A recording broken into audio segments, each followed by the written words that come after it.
हरे कृष्णा सर्वम कृष्णार्पणमस्तु प्रभुपाद की जय गुरु महाराज की जय राधा पवन परेशन की जय ഗുരുവായൂർ മഞ്ജരീസിൻ്റെ ഗീതാ പഠന ക്ലാസ്സിലേക്ക് എല്ലാവർക്കും സ്വാഗതം. ഹരേ കൃഷ്ണ.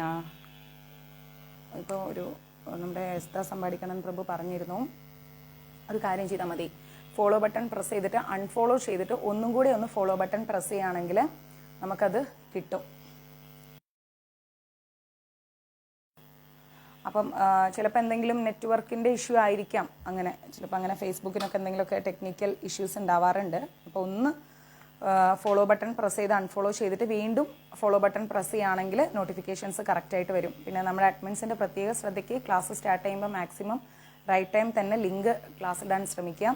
ഷൈനി മാതാജി ഇപ്പം അങ്ങനെ ഒരു വിഷമം പറഞ്ഞു. അപ്പം കൃത്യമായിട്ട് തന്നെ സൗണ്ട് കുറവാണോ? എനിക്ക് ഡബ് ചെയ്ത് സൗണ്ട് പോയതാണോ? ഇപ്പോൾ ഓക്കെ ആണോ?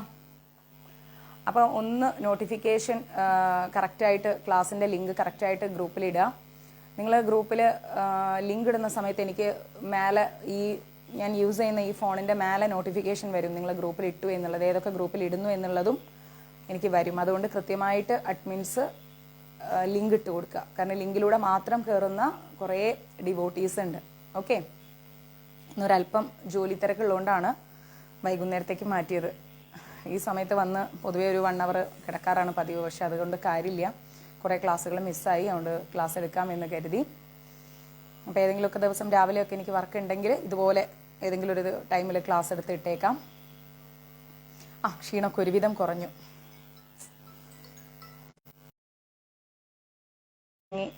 ഇപ്പം പിന്നെ ഒരുവിധമൊക്കെ ശരിയായി. പിന്നെ രാവിലെ എഴുന്നേറ്റ് വർക്കിന് പോയി, ഇപ്പോഴാണ് എത്തിയത്. അതുകൊണ്ടാണ് ക്ലാസ് എടുക്കാൻ ലേറ്റ് ആയത്. അപ്പോൾ നമുക്ക് സ്റ്റാർട്ട് ചെയ്യാം. ഗീതയാണ് എടുക്കുന്നത് കേട്ടോ. ഗീതയിൽ നമ്മൾ അധ്യായം 4 അധ്യായം 4 12ാമത്തെ ശ്ലോകമാണ്. നമ്മൾ എത്ര പതുക്കെ പോകുന്നോ അത്രത്തോളം നമുക്ക് ഗീത കംപ്ലീറ്റ് ആയിട്ട് മനസ്സിലാവും. 4 അധ്യായങ്ങൾ നമ്മളിപ്പോൾ കംപ്ലീറ്റ് ചെയ്തു. ഗീത വളരെ സിമ്പിളാണ് എന്നുള്ളത് നമുക്ക് ഈ 4 അധ്യായങ്ങളിലൂടെ മനസ്സിലാക്കാൻ പറ്റി. മാക്സിമം ക്ലാസ്സുകൾ ശ്രദ്ധിക്കുക, അത് എനിക്ക് വളരെ നിർബന്ധമുള്ള കാര്യമാണ്.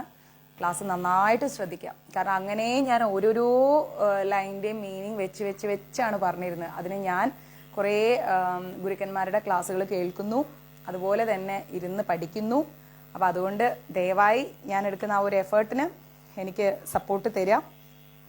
മാക്സിമം നിങ്ങൾ ക്ലാസ് കേൾക്കുന്നത് ശ്രദ്ധിച്ച് കേൾക്കുക, അങ്ങനെയാണ് സപ്പോർട്ട് തരേണ്ടത് കേട്ടോ. ഇങ്ങനെ ക്ലാസ് എടുക്കാൻ ഞാൻ അതിൻ്റെ പിന്നിൽ എഫേർട്ട് എടുക്കുന്നു എന്ന് മനസ്സിലാക്കുക. അപ്പം ശ്രദ്ധയോടുകൂടി ക്ലാസ് കേൾക്കുക, മറ്റു കാര്യങ്ങളിലൊന്നും ശ്രദ്ധിക്കാതിരിക്കുക. ഓക്കെ, അപ്പം നമ്മുടെ അധ്യായം 4 12ാമത്തെ ശ്ലോകം. കാക്ഷന്താ കർമ്മണാ സിദ്ധിം യജന്ത ഇഹ ദേവതാഹ ക്ഷിപ്രം ഹിമാനുഷേ ലോകേ സിദ്ധിർഭവതി കർമ്മജ. ഇതാണ് ആ ശ്ലോകം. ആ ശ്ലോകത്തിൻ്റെ ഒരുവിധം തിരക്ക് കഴിഞ്ഞോന്ന് ചോദിച്ചാൽ കഴിഞ്ഞിട്ടില്ല. പുതിയ വർക്കിൽ ജോയിൻ ചെയ്തുകൊണ്ടിരിക്കുന്നു. ഇനി അതിങ്ങനെ റൊട്ടീനായിട്ട് ഉണ്ടാവും. അപ്പം ഈ ശ്ലോകത്തിൻ്റെ അർത്ഥം എന്ന് പറഞ്ഞു കഴിഞ്ഞാൽ, ഇഹ എന്ന് പറഞ്ഞാൽ ഈ ലോകത്തിൽ, അതായത് നമ്മൾ ഇന്ന് ജീവിക്കുന്ന ഈ ലോകത്തിൽ, കർമ്മണം എന്ന് പറഞ്ഞാൽ നമുക്കറിയാലോ, കർമ്മം എന്ന് പറഞ്ഞാൽ നമ്മൾ ചെയ്യുന്ന പ്രവൃത്തികൾ, കർമ്മങ്ങളുടെ ഫലം, ഇതാണ് കർമ്മണ എന്നുകൊണ്ട് ഉദ്ദേശിക്കുന്നത്. സിദ്ധിം എന്ന് പറഞ്ഞു കഴിഞ്ഞാൽ, ബിന്ദുമ്മ എനിക്കൊരു ഹെൽപ്പ് ചെയ്യൂ, ഒരു ചാർജറിൻ്റെ ഒരു ഇത് തന്നെ, വർക്ക് ചെയ്യുന്നില്ലല്ലോ. സിദ്ധിം എന്ന് പറഞ്ഞു കഴിഞ്ഞാൽ പൂർണ്ണത, അതിനെയാണ് നമ്മൾ സിദ്ധിം എന്ന് പറയുന്നത്. ഇതല്ല, വേറെ തരൂ.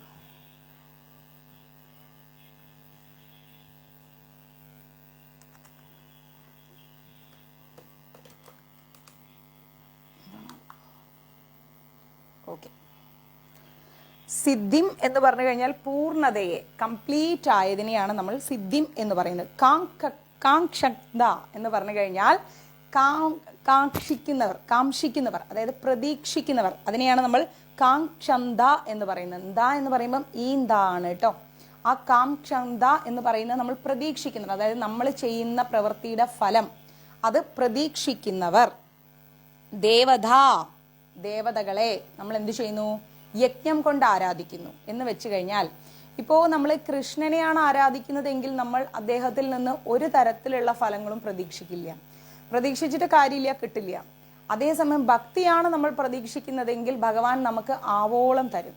മറ്റ് ദേവതാ ആരാധനകൾ എന്തിനാണെന്ന് വെച്ച് കഴിഞ്ഞാൽ, നമ്മൾ ഫലം പ്രതീക്ഷിച്ചുകൊണ്ടാണ് മറ്റു ദേവതകളെ ആരാധിക്കുന്നത്. കൃഷ്ണനെ ആരാധിക്കുക എന്ന് പറഞ്ഞു കഴിഞ്ഞാൽ എല്ലാത്തിൽ നിന്നും ഒരു എന്താ പറയുക, പുറത്തേക്ക് വരുന്ന അവസ്ഥ, ഭൗതിക ലോകവുമായിട്ടുള്ള ഡിസ്കണക്ഷൻ, അതിനു വേണ്ടിയിട്ടാണ് നമ്മൾ കൃഷ്ണനെ ആരാധിക്കുന്നത്. എല്ലാത്തിൽ നിന്നും ഒരു വിരക്തി, ഒരു മോചനം, അതാണ് കൃഷ്ണനെ ആരാധിക്കുന്നത് കൊണ്ടുള്ള ഗുണവും. അങ്ങനെ ആരാധിച്ചു കഴിഞ്ഞാൽ നമുക്ക് പിന്നെ ദുഃഖങ്ങൾ ഉണ്ടാവില്ല ജീവിതത്തിൽ. അപ്പോൾ ചിലർ ചോദിക്കും, മാതാജി കൃഷ്ണനെ ആരാധിക്കുന്ന സമയത്ത് ഒരുപാട് പ്രശ്നങ്ങൾ വരുന്നു ജീവിതത്തിൽ, അല്ലെങ്കിൽ ഒരുപാട് ദുഃഖങ്ങൾ ഉണ്ടാവുന്നു ജീവിതത്തിൽ എന്ന് പറയും. അതിൻ്റെ മീനിങ് എന്താണെന്ന് വെച്ച് കഴിഞ്ഞാൽ, കൃഷ്ണനെ ആരാധിക്കുന്ന സമയത്ത് നമുക്ക് നഷ്ടങ്ങൾ ഉണ്ടാവും, ഒരുപാട് നഷ്ടങ്ങൾ. നമ്മൾ എത്രത്തോളം കൃഷ്ണനോട് അടുക്കുന്നോ അത്രത്തോളം നമ്മളുടെ കൂടെയുള്ളവർ നമ്മളെ വിട്ടുപോകും. അതായത് നമ്മൾക്ക് പ്രിയപ്പെട്ടവർ എന്ന് തോന്നിയവർ, നമ്മൾക്ക് പ്രിയപ്പെട്ടവരാണെന്ന് കരുതി നമ്മൾ ജീവിതത്തിലും തലയിലും കയറ്റി വെച്ചിരിക്കുന്ന വ്യക്തികൾ നമ്മളെ വിട്ടുപോകും. അങ്ങനെയുള്ള ഒരു ബന്ധങ്ങളിലേക്കും കൃഷ്ണൻ നമ്മളെ കൊണ്ടുപോയി കണക്ട് ചെയ്ത് ഇടൂല. അതാണ് അതിൻ്റെ ഏറ്റവും വലിയ രസം എന്ന് പറയുന്നത്. അതങ്ങനെയാണ്. കൃഷ്ണൻ എല്ലാത്തിൽ നിന്നും നമ്മളെ മോചിപ്പിക്കും. എല്ലാ ഭൗതികമായിരിക്കുന്ന ബന്ധങ്ങളിൽ നിന്നും കൃഷ്ണൻ നമ്മളെ മോചിപ്പിച്ചു കൊണ്ടുവരും. ഇതാണ് കൃഷ്ണൻ ചെയ്യുന്നത്. അപ്പോൾ കൃഷ്ണന് എന്താ ഉണ്ടായെന്നറിയാമോ?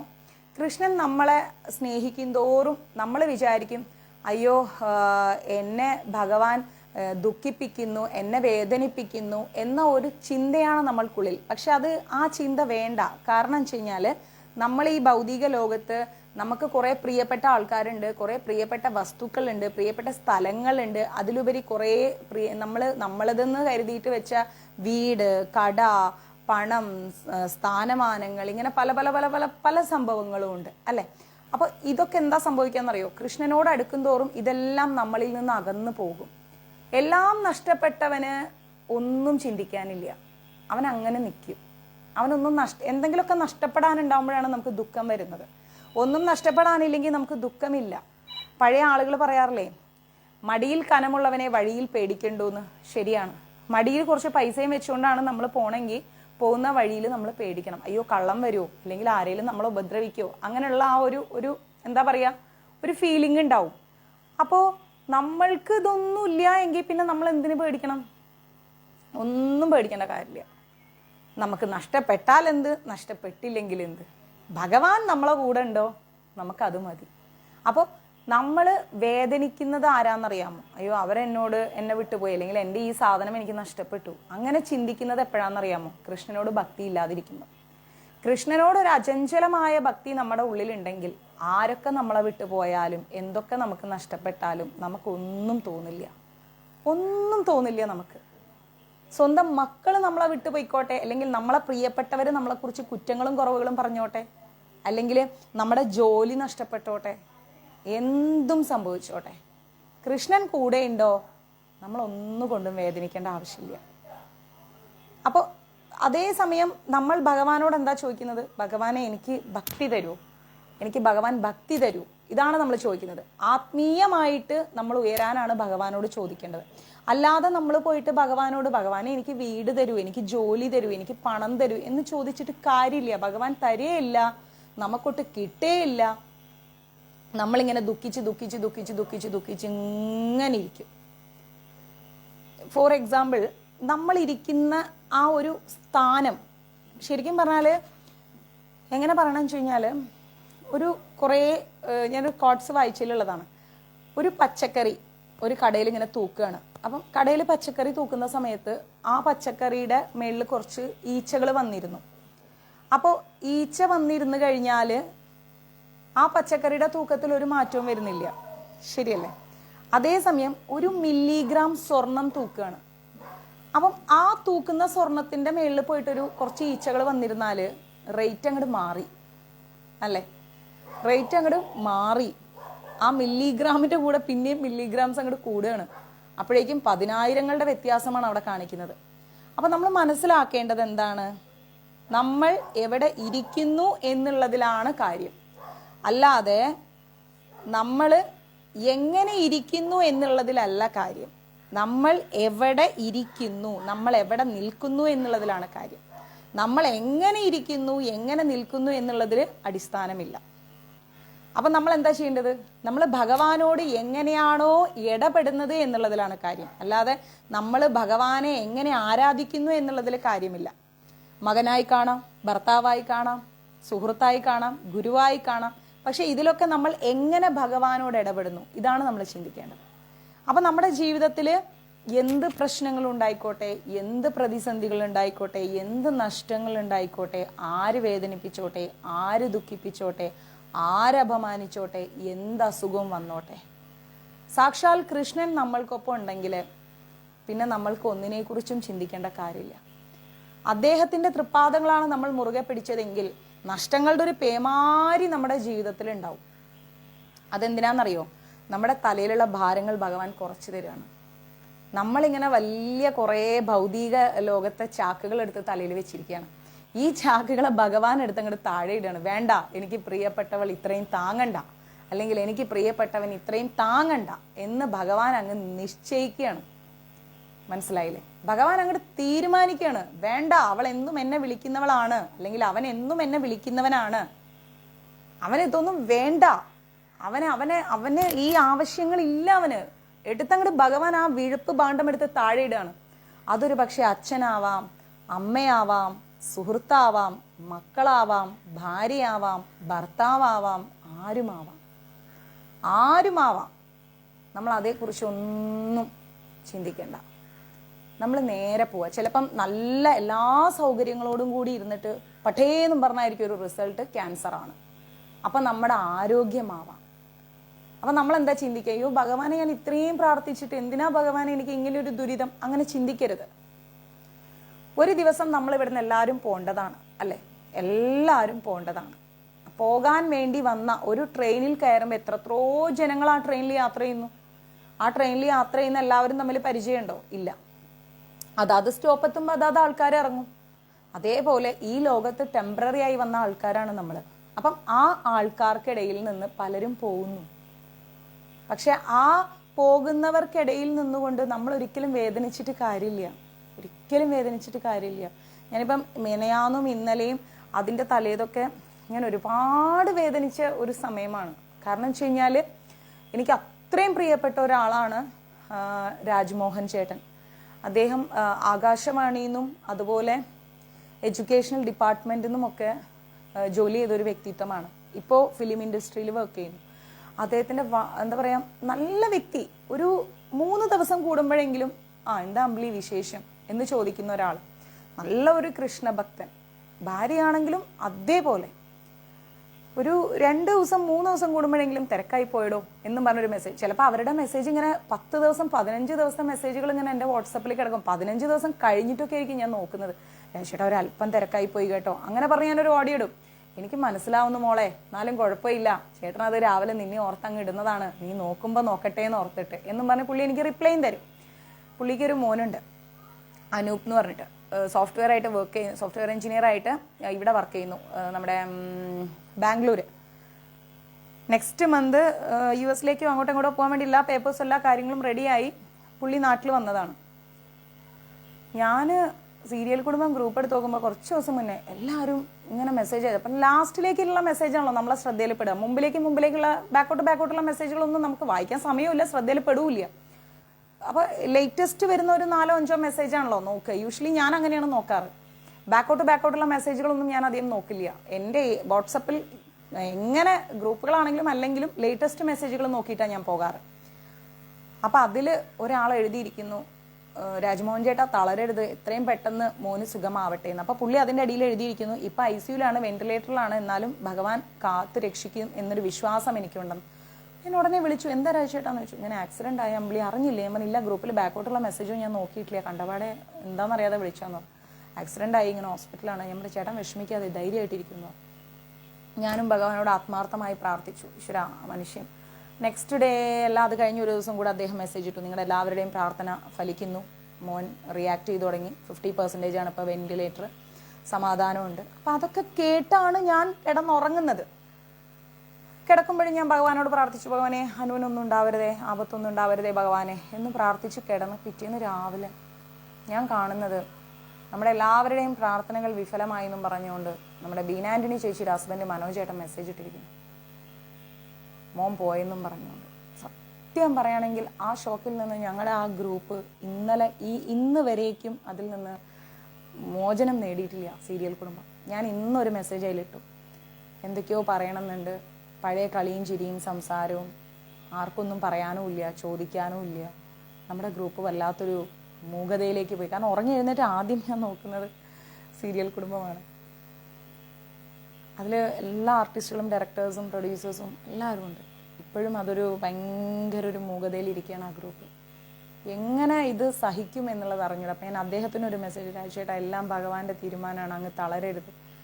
അദ്ദേഹം അതിന് തിരിച്ചെനിക്കൊരു മെസ്സേജ് ഇട്ട് എന്താ പറയുക, ഹരേ കൃഷ്ണ. ആ ഒരു പ്രതിസന്ധിയിലും അദ്ദേഹം പിടിച്ചു നിന്നതിനെയാണ് ഞാൻ ചിന്തിക്കുന്നത്. അപ്പം നമ്മളും നമ്മുടെ ജീവിതത്തിൽ എന്ത് നഷ്ടങ്ങൾ ഉണ്ടായിക്കോട്ടെ നമ്മുടെ മനസ്സ് കൈവിടരുത്. മനസ്സ് കൈവിട്ടാൽ അത് പോയി, പിന്നെ നമുക്കൊന്നും ചെയ്യാനില്ല.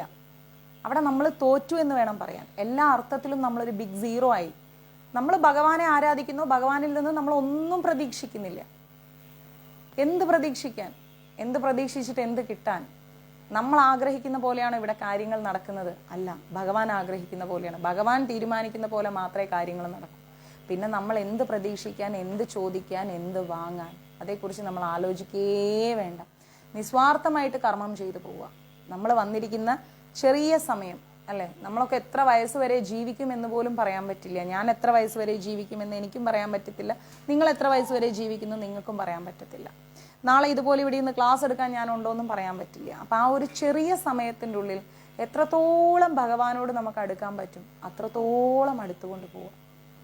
മറ്റൊന്നിനെക്കുറിച്ചും നമ്മൾ ആവലാതിപ്പെടാതിരിക്കുക. ഭഗവാനെ എന്ന നാമത്തിൽ മാത്രം ജീവിച്ചു പോവുക. എത്രത്തോളം ചിരിക്കാൻ പറ്റുമോ ചിരിക്കുക, എത്രത്തോളം ഭഗവാന്റെ പാദങ്ങൾ നോക്കാൻ പറ്റുമോ നോക്കുക. അതിൻ്റെ അപ്പുറത്തേക്ക് നമുക്കൊന്നും വേണ്ട. നമ്മൾ ആരുമല്ല, ഒന്നുമല്ല. ഓക്കെ, ഈ ലോകത്തിൽ ജനങ്ങൾ എന്ന് പറഞ്ഞു കഴിഞ്ഞാൽ കാമ്യകർമ്മങ്ങളിൽ വിജയം കൈവരിക്കാൻ ആഗ്രഹിക്കുന്നത് മൂലം ദേവന്മാരെ ആരാധിക്കുന്നു. കറക്റ്റാണ്. കാരണം ഗുരുവായൂരപ്പനെ ആരാധിച്ചു കഴിഞ്ഞാൽ ഞാൻ പറഞ്ഞല്ലോ, നമുക്ക് അങ്ങനെ വലിയൊരു ബെനിഫിറ്റുകൾ എന്ന് പറയുന്നത് ഭൗതിക ലോകത്തുള്ള ബെനിഫിറ്റുകളൊന്നും കിട്ടില്ല. പക്ഷെ ആത്മീയ ലോകത്തുള്ള ബെനിഫിറ്റുകൾ ഇഷ്ടംപോലെ കിട്ടും. ഭക്തി കിട്ടും, മുക്തി കിട്ടും, വിരക്തി കിട്ടും, അങ്ങനെയുള്ള പല പല സംഭവങ്ങൾ കിട്ടും.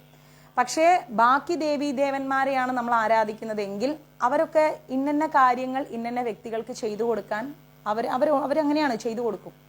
ഏത് ദേവതാ ആരാധനയാണെങ്കിലും അവർ നമുക്ക് അവരുടേതായ ചെയ്തു കൊടുക്കേണ്ട കാര്യങ്ങൾ അവർ ചെയ്തു തരും. അതർവൈസ് ഭഗവാൻ അതൊന്നും ചെയ്തു തരില്ല. അതൊന്നും പ്രതീക്ഷിച്ച് നമ്മൾ എങ്ങോട്ടും പോകണ്ട.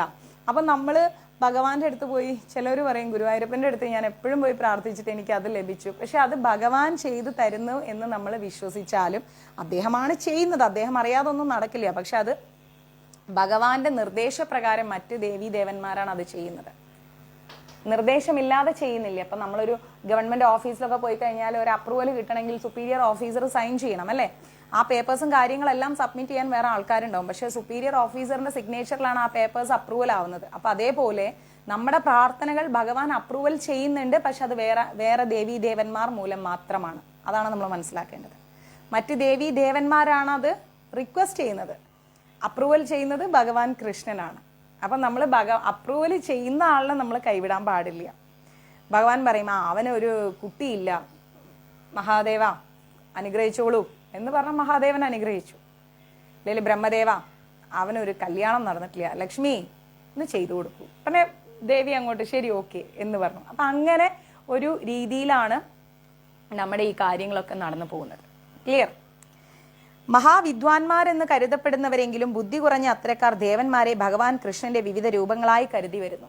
മഹാവിദ്വാൻമാർ എന്ന് കരുതപ്പെടുന്നവരെങ്കിലും, അതായത് വലിയ അറിവുള്ളവരാണെന്ന് കരുതുന്ന ആൾക്കാരെങ്കിലും ബുദ്ധി കുറഞ്ഞ അത്തരക്കാർ, മഹാവിദ്വാൻമാരാണെന്ന് അവർ സ്വയം പറയും, പക്ഷെ ബുദ്ധി കുറഞ്ഞ ആൾക്കാരാണ്, ബുദ്ധി ഇല്ലാത്ത ആൾക്കാരാണ്. അവരെന്താ ചെയ്യുന്നത്? ദേവന്മാരെ ഭഗവാൻ കൃഷ്ണന്റെ വിവിധ രൂപങ്ങളായി കണക്കാക്കുന്നു. ഇതും ഭഗവാൻ കൃഷ്ണൻ തന്നെ, ഇതും ഭഗവാൻ കൃഷ്ണൻ തന്നെ എന്ന് അങ്ങോട്ട് പറയും. സമസ്തവും ഭഗവാൻ കൃഷ്ണനാണ്, പക്ഷേ വ്യത്യാസമുണ്ട് അവരിലൊക്കെ. കാരണം എന്താ? ഭഗവാൻ എന്ന് പറഞ്ഞു കഴിഞ്ഞാൽ കംപ്ലീറ്റ് സാത്വികതയാണ്. അപ്പൊ ഭഗവാനിൽ നിന്ന് മറ്റു ദേവന്മാരെന്താണ് വ്യത്യാസം?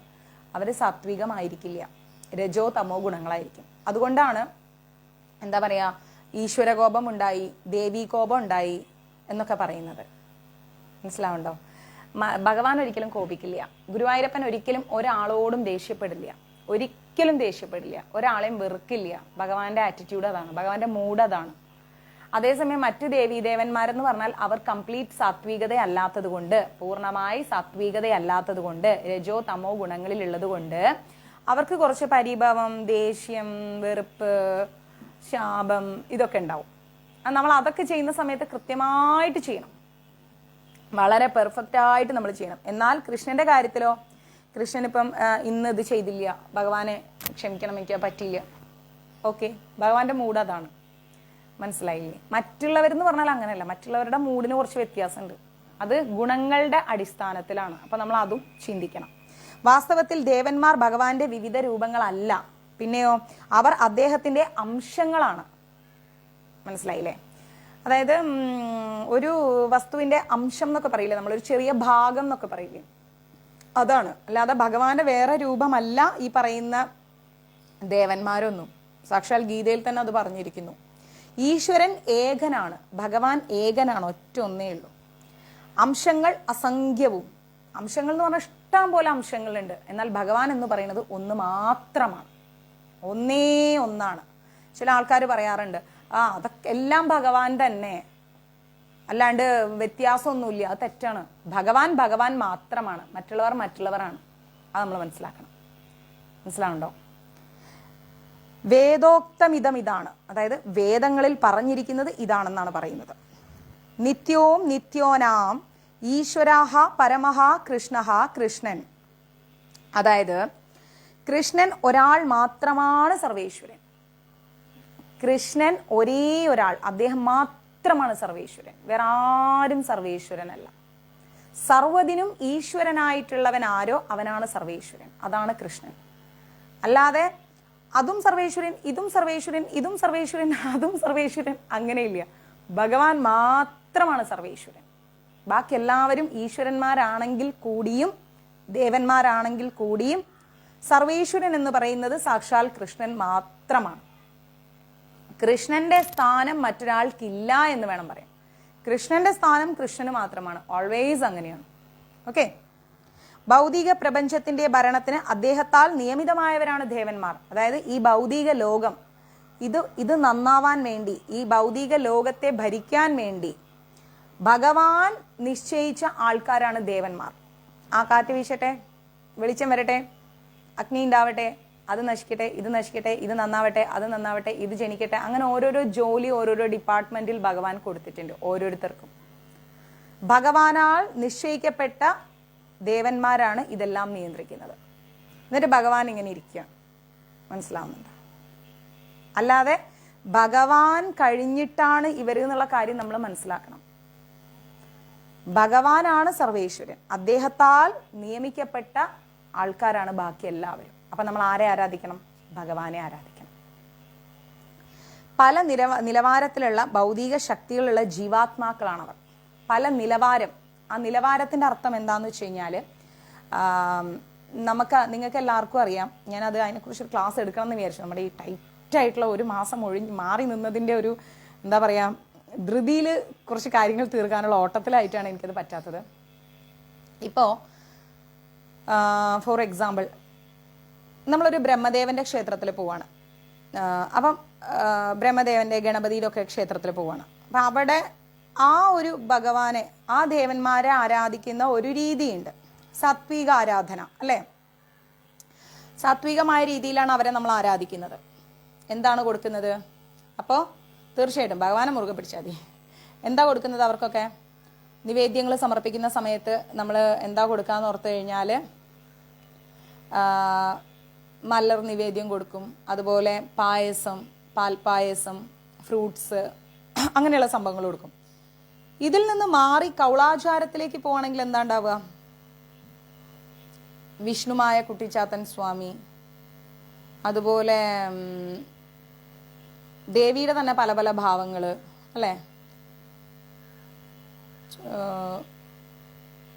ചാമുണ്ടി, ബഹിളാമുഖി, വാർത്താളി, അങ്ങനെയുള്ള ഭാവങ്ങളിലേക്കൊക്കെയുള്ള ആരാധനകളിലേക്ക് പോവുകയാണെങ്കിൽ എന്താ കൊടുക്കുക?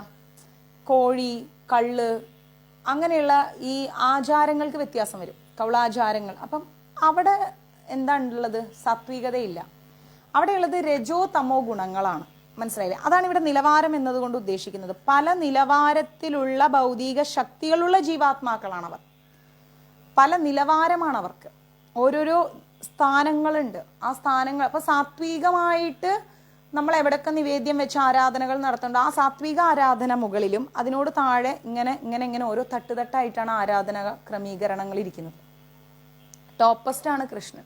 കൃഷ്ണനുള്ളത് സാത്വികമാണ്. അപ്പം സാത്വികതയിൽ നിന്നുകൊണ്ട് സാത്വിക ആരാധനകൾക്ക് മുൻതൂക്കം കൊടുക്കുന്നതെല്ലാം അടുത്ത തൊട്ട് താഴെയുള്ള തട്ടിൽ.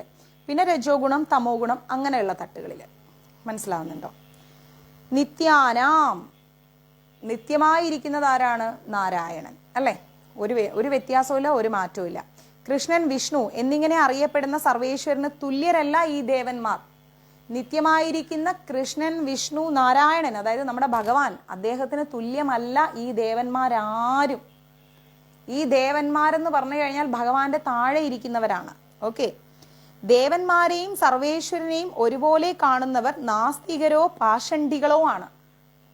ദേവന്മാരെയും ഭഗവാനെയും ഒരേപോലെ കാണുന്നവർ നാസ്തികരാണ്. അവർക്ക് അറിയില്ല ഭഗവാൻ എന്താണെന്ന്, അറിഞ്ഞുകൂടാ, അറിയാതെയാണ് കാണുന്നത്. മനസ്സിലാവുന്നുണ്ടോ? അങ്ങനെ കണ്ടിട്ട് ഒരു കാര്യമില്ല. രണ്ടും രണ്ടാണെന്നുള്ളത് ആലോചിക്കണം. ദേവോത്തമന്മാരായിരിക്കുന്ന ബ്രഹ്മാവിനെയും ശിവനെയും കൂടി പരമപുരുഷനോട് ഉപമിക്കാനാവുന്നതല്ല. ദേവന്മാരിൽ ഉത്തമ സ്ഥാനം കൈകാര്യം ചെയ്യുന്ന രണ്ട് വ്യക്തികളാണ് ആര്? ബ്രഹ്മദേവനും മഹാദേവനും. അവരെ പോലും കൃഷ്ണനോട് ഉപമിക്കാൻ കഴിയില്ല എന്നാണ് ഗീതയിൽ പറയുന്നത്. ദേവന്മാരിൽ ഉത്തമന്മാരായിരിക്കുന്നത് ആരാണ്? ബ്രഹ്മദേവനും മഹാദേവനും. അവരെ പോലും സാക്ഷാൽ ഭഗവാനോട് ഉപമിക്കാൻ കഴിയില്ല. അപ്പൊ ഭഗവാന്റെ സ്ഥാനം ആലോചിച്ച് നോക്കൂ. ഭഗവാൻ എത്ര ടോപ്പിലായിരിക്കണേന്ന് ആലോചിച്ച് നോക്കിക്കേ. വാസ്തവത്തിൽ ദേവന്മാരായിരിക്കുന്ന ശിവബ്രഹ്മാദികളും, അതായത് ദേവന്മാരായിരിക്കുന്ന ശിവനും മഹാദേവനും ബ്രഹ്മദേവനും സർവേശ്വരനെ ആരാധിക്കുന്നു. അതായത് സാക്ഷാൽ ഗുരുവായൂരപ്പനെ ആരാധിക്കുന്നു. ആര്? ബ്രഹ്മദേവനും മഹാദേവനും. ശിവവിരിഞ്ചിനുദം എന്നാൽ ആശ്ചര്യം തന്നെ. എന്താ പറയണെന്ന് വെച്ച് കഴിഞ്ഞാൽ മൃഗദേവതാരാധന, മനുഷ്യാരാധന തുടങ്ങിയ തെറ്റായ ധാരണകൾക്ക് അടിമപ്പെട്ട് മനുഷ്യമുഖ്യരെ പൂജിക്കുന്നവരായിട്ട് ഇവിടെ പല മൂഢജനങ്ങളുണ്ടെന്നാ പറയുന്നത്. മനുഷ്യനെ പോലും ഈശ്വരനായി കണ്ട് ആരാധിക്കുന്ന പല മൂഢജനങ്ങൾ ഇന്ന് നമ്മുടെ സമുദായത്തിലുണ്ടെന്നാ പറയുന്നത്. അല്ലേ? ആലോചിച്ച് നോക്കൂ. മനുഷ്യാരാധന തന്നെയില്ലേ? മനുഷ്യനെ കണ്ട ദൈവത്തെ പോലെയാണ് ആരാധിക്കുന്നത്. അതിനോട് ഒട്ടും ഞാൻ സപ്പോർട്ടല്ല. ഗുരുവായൂരപ്പൻ എന്ന് പറഞ്ഞാൽ അത് ഗുരുവായൂരപ്പൻ തന്നെയാണ്. അതിൽ യാതൊരു മാറ്റവും ഇല്ല, ഒരു മാറ്റവും ഇല്ല. ഞാൻ മഹാദേവനാന്ന് പറഞ്ഞ് നടക്കുന്ന ആൾക്കാരുണ്ട്, ഞാൻ ബ്രഹ്മദേവനാന്ന് പറഞ്ഞ് നടക്കുന്ന ആൾക്കാരുണ്ട്, ഞാൻ കൃഷ്ണനാണ്, ഞാൻ യശോദാമയാണ്, ഞാൻ അതാണ്, ഞാൻ ഇതാണ് എന്നൊക്കെ പറയുന്ന ആൾക്കാരുണ്ട്. ദേവന്മാരുടെ സ്ഥാനം പോലും ഇല്ല മനുഷ്യന്മാർക്ക്. എന്നിട്ട് ഇന്ന് ആരും വന്നില്ല സുധി, ഞാൻ വിളിച്ചിട്ട് ആ പയ്യൻ ഫോണും എടുക്കുന്നില്ല. എന്താ അറിയില്ല, വയ്യാതെ വല്ല കിടപ്പാണോന്നും അറിയില്ല. ഞാൻ ആ വഴിക്കല്ല വന്നത് സ്റ്റുഡിയോന്ന്. ഇനിയിപ്പോൾ ക്ലാസ് കഴിഞ്ഞിട്ടൊന്ന് അവൻ്റെ അവിടെ വരെ പോയി നോക്കണം, കട വരെ. എന്താണോ ആ കുട്ടി കറക്റ്റ് കൊണ്ടുവരണയാണ്. ഇന്ന് എന്താ അറിയില്ല, അവൻ്റെ ഫോണും സ്വിച്ച് ഓഫാണ്. എന്ത് പറ്റിയാവോ? ഇനി വല്ല വയ്യാണ്ട് കിടപ്പാണോ എന്താണെന്ന് അറിഞ്ഞുകൂടാ. പോയി നോക്കണം, ക്ലാസ് കഴിയട്ടെ. അപ്പോൾ ഇവിടെ കുറേ ആൾക്കാർ എങ്ങനെയാണെന്ന് വെച്ച് കഴിഞ്ഞാൽ മനുഷ്യന്മാരെ കൊണ്ടുപോയിട്ട് പറയും ഇത് ദൈവമാണ് എന്നും പറഞ്ഞിട്ട് ഒരു ആരാധനയാണ്. ആ ദൈവത്തിനെ അങ്ങോട്ട് കർപ്പൂരം ഒഴിയലും, ദൈവത്തിൻ്റെ പാദം കഴുകലും, ദൈവത്തിൻ്റെ പാദങ്ങളിൽ പൂക്കളിടലും, ദൈവത്തിൻ്റെ കഴുത്തിൽ മാല ഇടലും, ദൈവത്തിന് കിരീടം വെച്ചു കൊടുക്കലും, ദൈവത്തിൻ്റെ വിഗ്രഹത്തിൻ്റെ തൊട്ടടുത്ത് നിന്നിട്ട് അനുഗ്രഹം കൊടുക്കലും, ഇങ്ങനെ ചെയ്യുന്ന ആൾക്കാരും ഉണ്ട്. ദൈവമാണെന്ന് പറഞ്ഞ് ആ ഫോട്ടോ വരെ വെച്ച് ആരാധിക്കുന്നവരുണ്ട്, നമ്മുടെ സമൂഹത്തിലുണ്ട്. ഇതൊക്കെ എന്തുമാത്രം നികൃഷ്ടമായ കാര്യമാണെന്നറിയോ ചെയ്യുന്നത്? മനുഷ്യനാണെന്നുള്ള വ്യക്തിബോധം നമുക്ക് വേണം. മിനിമം ചിന്താഗതി നമുക്ക് വേണം. നമ്മൾ മനുഷ്യരാണ്, നമ്മൾ ഈശ്വരനല്ല, നമ്മൾക്ക് പരിമിതികൾ. എന്നാൽ ഈ ദൈവങ്ങൾക്ക് മരണത്തെ തടയാൻ പറ്റുമോ? ഒരിക്കലും തടയാൻ പറ്റില്ല. അവർക്ക് എന്തെങ്കിലും ചെയ്യാൻ പറ്റുമോ? അവർക്ക് ഒന്നും ചെയ്യാൻ പറ്റില്ല. സത്യത്തിൽ ഞാനിങ്ങനെ ചില സമയത്ത് റീൽസിലൊക്കെ കാണുമ്പോഴേ, ചില റീൽസിൽ ദൈവത്തെ ആരാധിക്കുന്നതിനേക്കാളും വലിയ സംഭവമായിട്ടാണ് മനുഷ്യന്മാരെ ആരാധിക്കുന്നത്. ഇവിടെ തമിഴ്നാട്ടിൽ തന്നെ ഏതോ ഒരു എന്താ പറയുക, എന്താണ് എനിക്ക് അവരുടെ പേര് മറന്നുപോയി, ദേവിയാണെന്നും പറഞ്ഞുകൊണ്ട് ഒരു അദ്ദേഹത്തെ കിടന്നിട്ട് എന്താ കാണിച്ചു കൂടെ. എത്ര കോടി ജനങ്ങളാണ്, എന്തോരം കോടി ജനങ്ങളാണ് അദ്ദേഹത്തിൻ്റെ അടുത്ത് വന്ന് ഇതാക്കുന്നത്. റീൽസിൽ കണ്ടതാണ്, സ്ഥലമൊന്നും എനിക്ക് അറിഞ്ഞൂടാ. എന്നിട്ട് ദേവിയുടെ വലിയ വിഗ്രഹം വെച്ച് ദേവിയുടെ തൊട്ടടുന്നിട്ട് പുള്ളി ഇങ്ങനെ അനുഗ്രഹിക്കുകയൊക്കെ ചെയ്യുക. ഞാൻ ആലോചിക്കുകയാണ്, ഇവർക്കൊക്കെ ഒരു ഗീത കൊടുക്കാൻ പറ്റിയിരുന്നെങ്കിൽ, വായിച്ചിരുന്നെങ്കിൽ ഇച്ചിരിയെങ്കിലും തലയ്ക്കകത്ത് ആൾതാമസം വന്നേനെ. ഇവരൊക്കെ ദൈവമാണെന്നും പറഞ്ഞ് ആരാധിക്കുക എന്നാണോ വലിയ മനുഷ്യന്മാർക്കെന്നാണ് ആലോചിക്കുന്നത്. ഈശ്വരനാണെന്നുള്ള ആ ബോധം നമ്മൾക്ക് ഉള്ളിൽ വരണം എപ്പോഴും. ഈശ്വരനെ കൊണ്ട് ചെയ്യാൻ പറ്റുന്ന, അതെ, ഒരു പെണ്ണുങ്ങളെ പോലെ ഇരിക്കും അദ്ദേഹത്തെ കണ്ടാലല്ലേ. തടിച്ചിട്ടൊരു മനുഷ്യൻ, മുടിയൊക്കെ ഇത്ര നീട്ടി എന്താണ് ഓം കാളി ശക്തി കാളി എന്നൊക്കെ പറഞ്ഞുകൊണ്ട് പുള്ളി വരും. എത്ര കോടി ജനങ്ങളാണെന്നറിയാം. അത്ഭുതം തോന്നിപ്പോയി. ഭഗവാനെ, തമിഴ് ഗീത എൻ്റെ കയ്യിൽ കുറച്ച് അധികം ഉണ്ടായിരുന്നെങ്കിൽ ഞാൻ അവിടെ പോയി നിന്ന് ഡിസ്ട്രിബ്യൂട്ട് ചെയ്യാൻ പഠിച്ചേനെ. മേൽമറുവത്തൂരല്ല, അത് ഞാൻ റീൽസിലാണ് കണ്ടത്. എനിക്ക് ഭ്രാന്ത് പിടിക്കും സത്യം പറഞ്ഞാൽ അത് കണ്ടിട്ടുണ്ടെങ്കിൽ. ഇവർ ഈശ്വരനെ അറിഞ്ഞില്ലല്ലോ എന്നാണ് ഞാൻ എന്തോരം ജനങ്ങള് ഇഷ്ടം. അത് കണ്ടാൽ നമുക്ക് വീണ്ടും കാണാൻ തോന്നും. ഭയങ്കര തമാശയാണ് ആ വീഡിയോ. അതിന്റെ പേരെനിക്ക് അറിഞ്ഞൂടാ, അല്ലെ ഞാൻ ചിലപ്പോൾ രാത്രി ഉറക്കം വന്നില്ല അതൊക്കെ എടുത്തു നോക്കുക. ഈശ്വരനായി കാണണ്ടേന്നാണ് ഞാൻ ചിന്തിക്കുന്നത്. പുള്ളിയുടെ ഡാൻസ് ഒക്കെ കാണണ്ടേ ഒന്ന്. ഭയങ്കര ഡാൻസ് ഉണ്ട്. നാക്കൊക്കെ എത്രത്തോളം നീട്ടാൻ പറ്റും അത്രയും പുറത്തേക്ക് നീട്ടി പുള്ളി കണ്ണൊക്കെ അങ്ങനെ വെച്ച് ഭയങ്കര സംഭവമാണ്.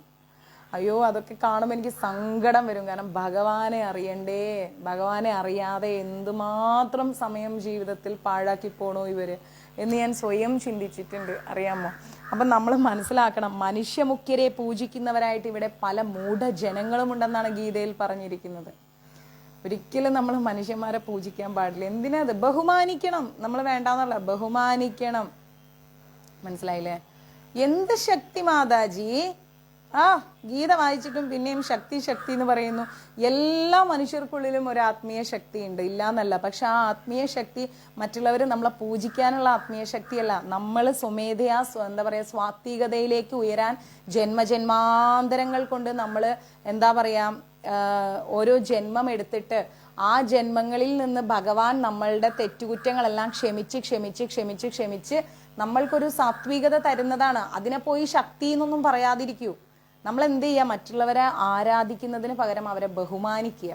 മനസ്സിലായില്ലേ? സ്നേഹിക്കുക. അത്രയും മതി. അല്ലാണ്ട് നമ്മൾ അവർക്ക് എന്തോ വലിയ ശക്തി ഉണ്ടെന്ന് പറഞ്ഞിട്ട് അവരെ അങ്ങോട്ട് നമ്മൾ ഇതാക്കേണ്ട കാര്യമൊന്നുമില്ല. നമ്മൾ അങ്ങനെ ചിന്തിക്കുക. മനസ്സിലായോ? അല്ലാണ്ട് നമ്മൾ അവരെ ആരാധിക്കാൻ പോകുന്നതിന്റെ സമയം കൊണ്ട് നമ്മളൊരു ഹരേ കൃഷ്ണ മഹാമന്ത്രം ജപിക്കുക. ആ ഒരു ജപം മതി നമ്മുടെ എത്രയോ ജന്മങ്ങൾ കുറഞ്ഞു കിട്ടാൻ. ഒരുപാട് ജന്മങ്ങൾ കുറഞ്ഞു കിട്ടാൻ ആ ഒരൊറ്റ പ്രാർത്ഥന മതി. ആ നാമജപം മാത്രം മതി. അല്ലാണ്ട് വേറെ ഒന്നും വേണ്ട. ആ ഹരേ കൃഷ്ണ മഹാമന്ത്രത്തിലുണ്ട് നമ്മുടെ എല്ലാ പ്രയാസങ്ങളും ജന്മജന്മാന്തരങ്ങളുടെ ദുഃഖങ്ങളും ദുരിതങ്ങളും ഒക്കെ മാറാനുള്ള ഒറ്റമൂലി എന്ന് പറയുന്നത് ഹരേ കൃഷ്ണ മഹാമന്ത്രത്തിലുണ്ട്. മനസ്സിലായില്ലേ? പിന്നെന്താന്ന് വെച്ചാല് ഇഹ ദേവദാഹ എന്ന് വെച്ച് കഴിഞ്ഞാൽ ഈ പദം ഭൗതിക ലോകത്തിലെ പ്രഭാവശാലിയായ മനുഷ്യനെയോ ദേവനെയോ സൂചിപ്പിക്കുന്നു.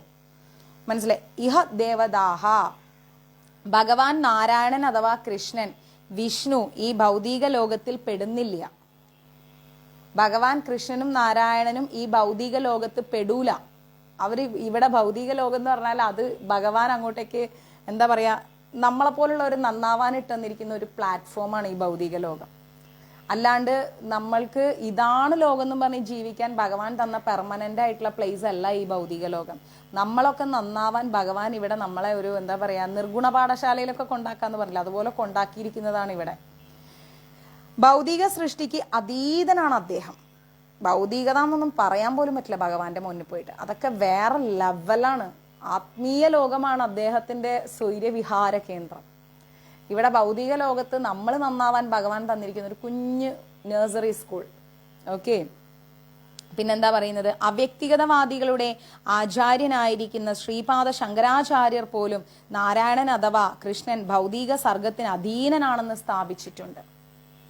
ഉത്തമനായിരിക്കുന്ന കുറേ മഹത് വ്യക്തിത്വങ്ങൾ വന്നിട്ടുണ്ട് ഈ ഭൂമിയിൽ, അല്ലെ?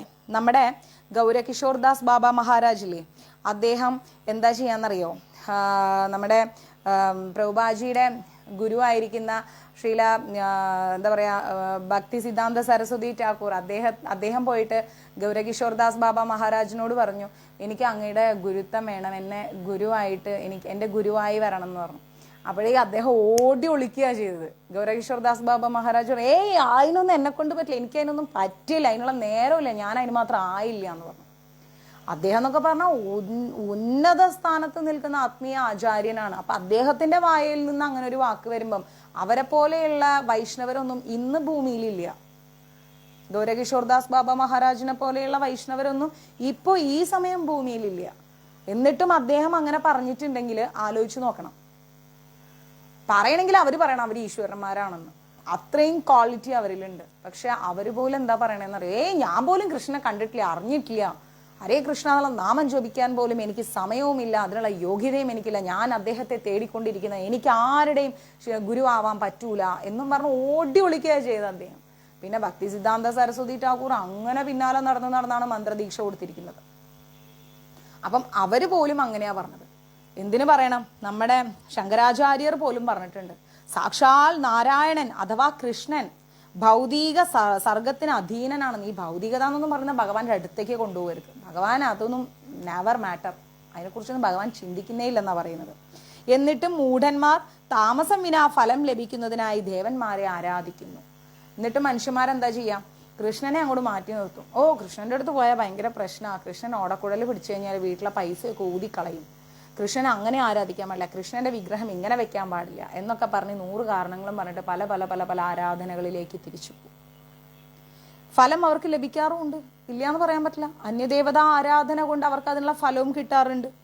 എന്നാൽ അങ്ങനെ കിട്ടിയ ഫലങ്ങൾ ക്ഷണികങ്ങളാണെന്നും ബുദ്ധി കുറഞ്ഞവർക്ക് വേണ്ടുന്നവയാണെന്നും അറിഞ്ഞുകൂടാ. അങ്ങനെ നമ്മൾ ഏത് ദേവന്മാരെ ആരാധിച്ചിട്ട് നമ്മളൊരു ഫലം മേടിച്ചാലും ആ ഫലം ക്ഷണികമാണ്, കുറച്ച് നാളത്തേക്കേ ഉള്ളൂ, കുറെ നാളത്തേക്ക് ഉണ്ടാവില്ല. ആ ഫലം അങ്ങ് കുറച്ച് കഴിയുമ്പോൾ പോകും. പക്ഷെ ഭഗവാൻ കൃഷ്ണൻ നമുക്കൊന്ന് തന്നാൽ അതങ്ങട് ആര് വിചാരിച്ചാലും എടുക്കാൻ പറ്റില്ല, ഭഗവാൻ ഒട്ട് തിരിച്ചെടുക്കുകയില്ല. ഗുരുവായൂരപ്പന്റെ കൃപാകടാക്ഷം ഒരു വട്ടം നമുക്ക് കിട്ടിയ അത് കിട്ടിയ പോലെ ഇരിക്കും. പിന്നെ ആ ഒരു അനുഗ്രഹം നമ്മളെ വിട്ട് ഈ ജന്മം പോവില്ല എന്നുള്ളതാണ്. പക്ഷെ മറ്റാരും നമ്മൾ അനുഗ്രഹിച്ചാലും ആ അനുഗ്രഹം കുറച്ച് കഴിഞ്ഞാൽ അതിന്റെ ശക്തി അങ്ങോട്ട് തീരും. പക്ഷെ ഭഗവാൻ കൃഷ്ണന്റെ അനുഗ്രഹം അതൊരിക്കലും നമ്മളെ വിട്ടു പോവില്ല. കുറഞ്ഞവർക്ക് വേണ്ടുന്നവയാണെന്നും അവർക്ക് അറിഞ്ഞുകൂടാ. ബുദ്ധി കുറഞ്ഞ ആൾക്കാർക്കാണ് ഈ പറയുന്ന കുട്ടി ടെമ്പററി ആയിട്ടുള്ള അനുഗ്രഹങ്ങൾ വേണ്ടത്. ബുദ്ധിയുള്ള ഒരാൾ എന്താ ചിന്തിക്കുക, അയ്യോ എനിക്ക് കുറച്ച് നാളത്തേക്കുള്ള അനുഗ്രഹം വേണ്ട, എനിക്ക് പെർമനന്റ് ആയിട്ടുള്ള അനുഗ്രഹം വേണം. നമ്മളൊരു വീട് കെട്ടുമ്പം എനിക്കൊരു 2-3 കൊല്ലം താമസിച്ചാൽ മതി, അതിന്റെ ശക്തിയിൽ വീട് കെട്ടിയാൽ മതി എന്ന് നമ്മൾ ആരെങ്കിലും പറയോ? ഒരിക്കലും പറയില്ല. നമ്മൾ എന്താ പറയാ, വീട് അത് കെട്ടുമ്പോൾ പക്കയായിട്ടിരിക്കണം, എനിക്ക് 70 കൊല്ലത്തേക്ക് വേണം, എനിക്ക് 80 കൊല്ലത്തേക്ക് വേണം, 100 വർഷക്കാലത്തേക്ക് നിൽക്കണം എന്ന് പോലും നമ്മൾ പറയില്ല. കാലാകാലം ഈ വീട് നമുക്ക് വേണ്ടതാണ്, നിങ്ങൾ ചെയ്യുമ്പോൾ പെർഫെക്റ്റ് ആയി ചെയ്യും എന്നല്ലേ പറയാറ്.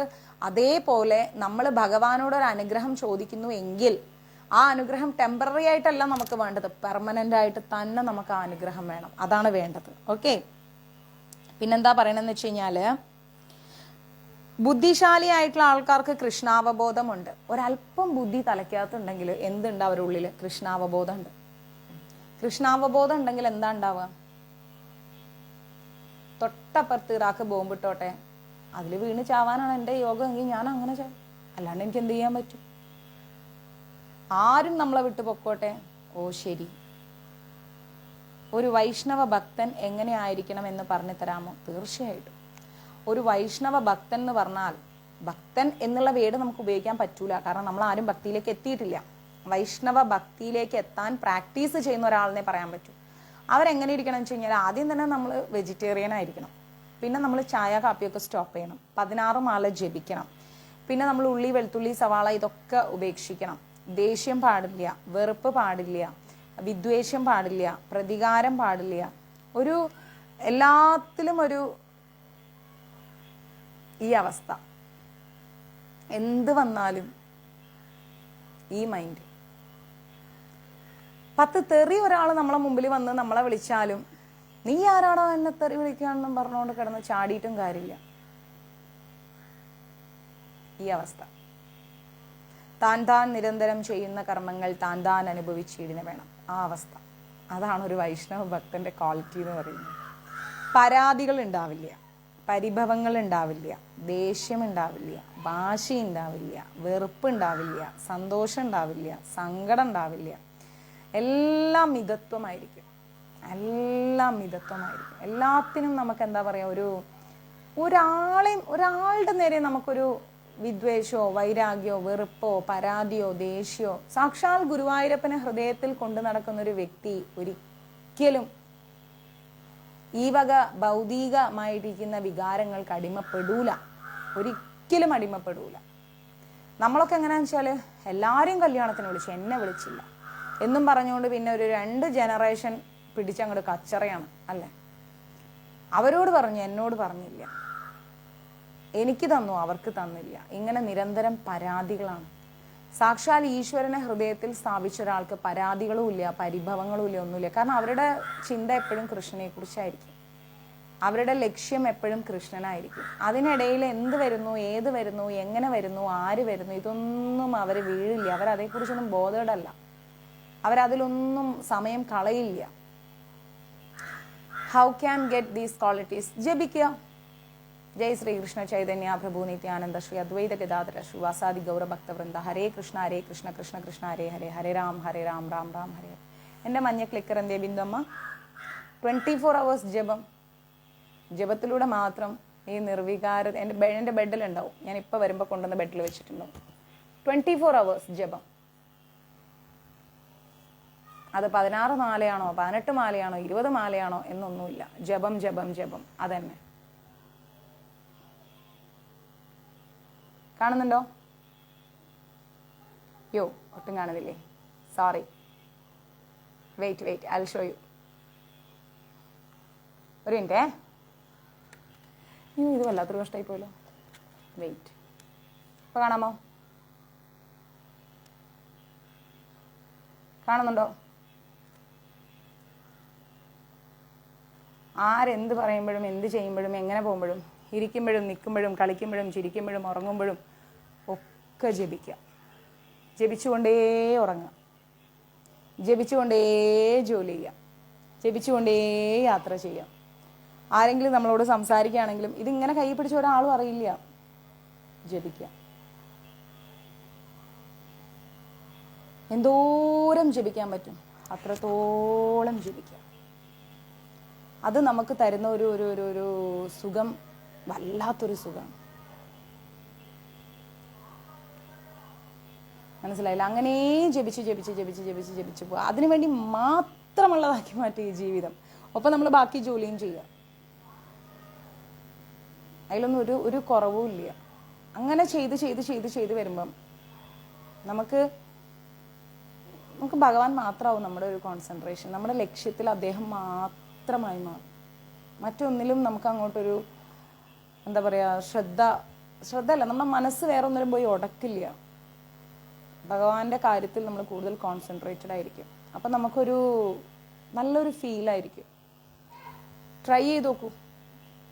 ഞാൻ ട്രൈ ചെയ്തിട്ടാണ് പറയുന്നത്. ട്രൈ ചെയ്ത് നോക്കൂ.